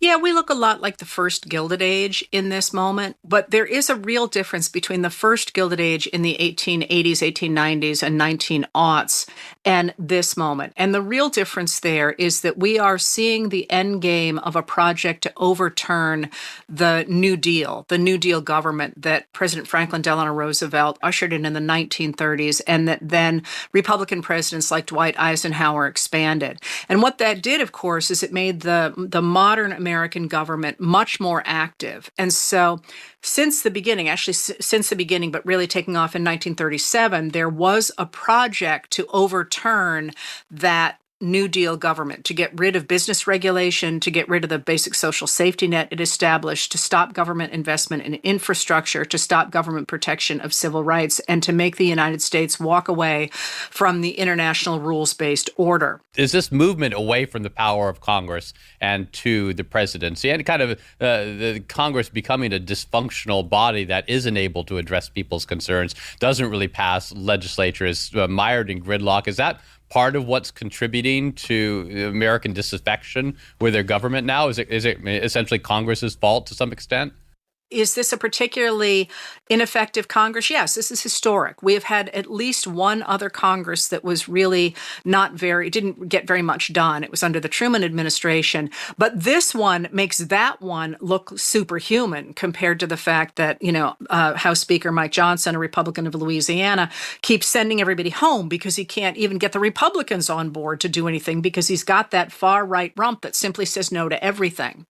So we are in that moment where Congress is particularly ineffective, but I don't think it's the fault of Congress per se or the system per se, so much as it is the abandonment by the Republican Party of this idea of checks and balances. And you can see that really dramatically in the Republicans in the Senate. What you see is them saying, we may not like this guy, but we're sure not going to let a Democrat get into office because they're going to regulate us and they're going to make us pay taxes. So that's really the surprise there, is the refutation of the central tenets of American democracy because of this ideology that has taken over the Republican Party since the 1990s, but really getting established in the 1980s. Cards on the table, Heather. I really like America. I lived there for a decade. I have a child who's a US citizen. I felt when I lived there, I felt nothing particular about it. And to be perfectly honest, I came to America initially not because I was particularly interested in it, but because I lived in Brussels and it rained a lot and I wanted to go somewhere for the BBC that was a pleasanter place to live. But I developed such an affection for it because there is something away from the politics, it seems to me, something in the air, something in the water, America's can-do spirit that just does seem to me to differentiate you from pretty much anywhere else I've ever lived or visited. That's lovely to hear. I mean, as a historian, I could refute that in any number of ways. I will say, I think that, the American people, with all our exceptions, are pretty decent people and are pretty decent to the people that they consider within their community. And therein lies both a brilliant achievement and a terrible weakness because of the ability to manipulate that to create a political enemy.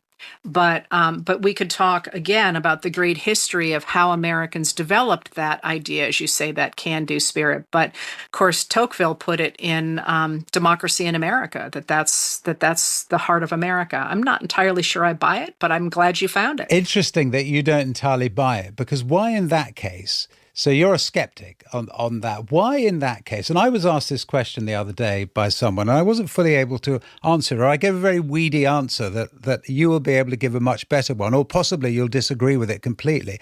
The question that I was asked is why has America been so successful? Why is it so mighty? Why is it so incredible as a force in the world? Whereas, they were making a distinction between America and Canada or Australia or other kind of English-speaking places around the world, or indeed other nations, actually. What is it about America that allowed it to dominate the last century and to a very great extent to dominate this century as well? What is the secret sauce? Well, so we have to start with resources, right? This continent has had extraordinary resources, and people who live in the United States of America have been excellent at exploiting those resources. That I think has to be the bottom line. But I do think that one of the key aspects of America and the people who live in the United States of America. And I keep making that distinction because I'm talking about a political entity versus the geographic space, because of course, Indigenous Americans have been part of that polity or have not been part of that polity in different times.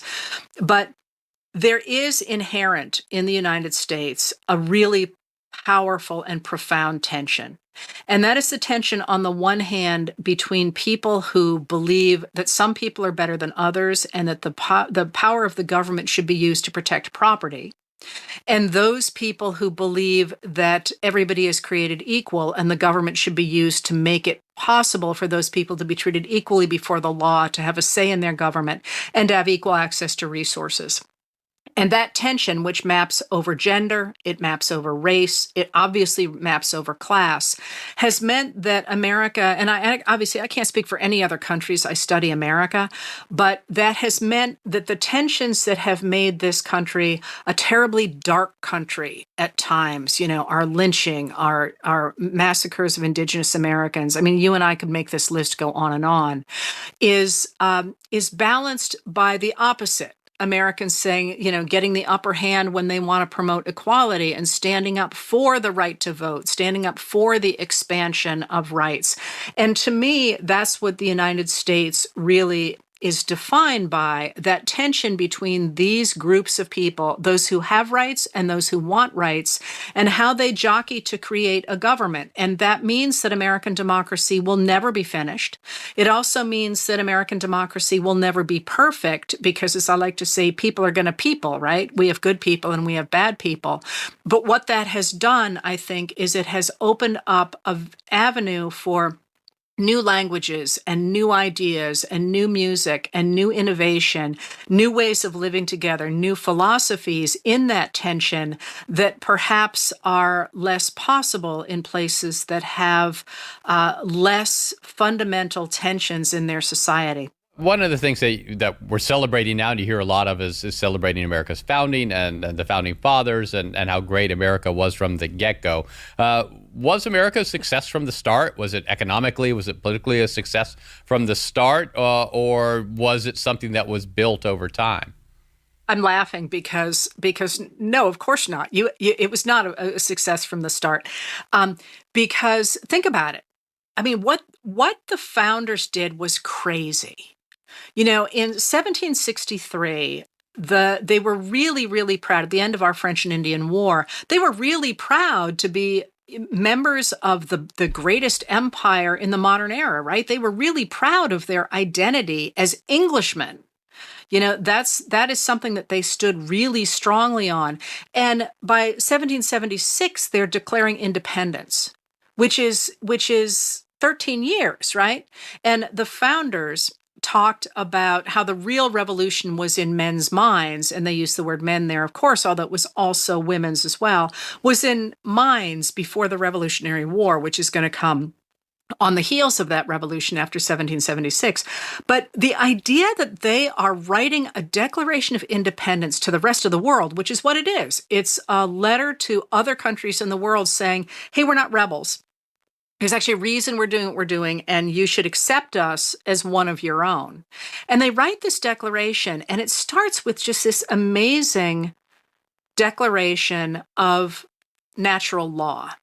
That, we hold these truths to be self-evident. We hold these truths to be self-evident, that all men are created equal, that they are endowed by their Creator with certain unalienable rights, that among these are life, liberty, and the pursuit of happiness, that to secure these rights, governments are instituted among men, deriving their just powers from the consent of the governed, that whenever any form of government becomes destructive of these ends, it is the right of the people to alter or to abolish it, and to institute new government. I mean, that's a mathematical formula. That's not, you can't argue with that. These are self-evident, that all men are created equal. Well, what's going on with that? And that they are entitled to certain unalienable rights. Life, liberty, and pursuit of happiness. What a thing to say in 1776. That is an Enlightenment declaration that the natural laws in the universe are discoverable, and that it is possible, as the Declaration goes on to say, to construct a government that is based in those universal laws, so long as people have the right to make their own government. I mean, that is a crazy thing to say. Tell us about your own celebration of July the 4th then, finally, Heather. What do you do? Because a lot of the concentration and the media concentration is on the big events that are happening in DC and the Trump stuff and all the rest of it, and the non-Trump stuff as well. But actually, it always struck me when I lived there that the real heart of the celebration of July the 4th, even when it's not the 250th anniversary, was local. I think that's right. And it always has been. And that's exactly the case here. I live on the coast of Maine in a tourist area. So we get a ton of people. My entire extended family comes home for this weekend. And, it's basically a nonstop celebration. You're out on the water and so on, and having dinners with people. And it's sort of our version, if you will, of Thanksgiving. But I will point out that I think this year is a little bit different than other years because we have such a fraught midterm election coming up in November. And one of the things I think that has created sort of a dam that is now breaking is many of us were expecting the federal government to do something for the 4th of July. And then when it's turned out that there really has not been the sort of national celebration because the money that Congress appropriated for local and state celebrations got subsumed by Trump's own Freedom 250. So what you have seen sort of in the last 3 weeks is a lot of individuals stepping up to the plate. Well, like the 250 project we're doing, but stepping up to the plate to make their own celebrations. And it feels to me, and again, I'm a prophet of the past, not the future, that is going to continue to roll forward into the rest of July. And these celebrations of the Declaration, what it means to be an American, I've seen a lot of people handing out constitutions, and it is my suspicion that we will see that sort of who are we question and the celebrations of who we are going into what is absolutely going to be a fraught summer and then roll into the midterm. So somebody said to me, well, I really wish I'd gotten on this because I think that the 4th of July is too soon for me to do anything and then it's going to be over. It said that to me just in the next couple of days. And I said, I actually don't think it is going to be over. I think we're going to celebrate the holiday as we always do, but those themes are perhaps going to continue to roll forward at least into November and with luck a little further. Heather Cox Richardson, happy 4th of July and all the 4th of Julys that come in the future too. Thanks so much for talking to us. Thank you for having me. If you've liked what you've heard today, please do consider subscribing to Americast. That way, of course, you'll never miss an episode, and you can do this wherever you get your podcasts. If you want to get in touch, we read every single message that we get. You can send us an email, americast@bbc.co.uk. The WhatsApp is 44330 and you can get involved as well in the Americast Discord server. The link to that is in the description. Until next time, bye.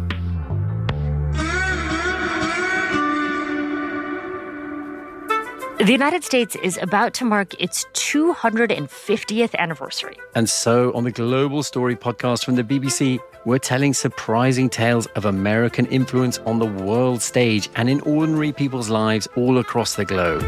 We have this ability to export our story, and a lot of people have bought it. I feel like the American dream is alive but not well. From the BBC, it's the United States at 250. Listen now wherever you get your BBC podcasts.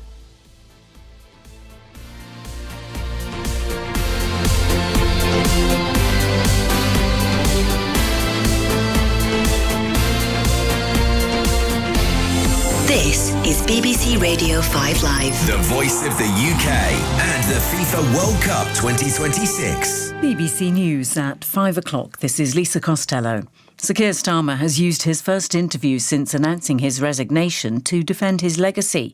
Speaking exclusively to the BBC, he said he had saved a Labour Party that was politically, financially and morally bankrupt when he first became leader.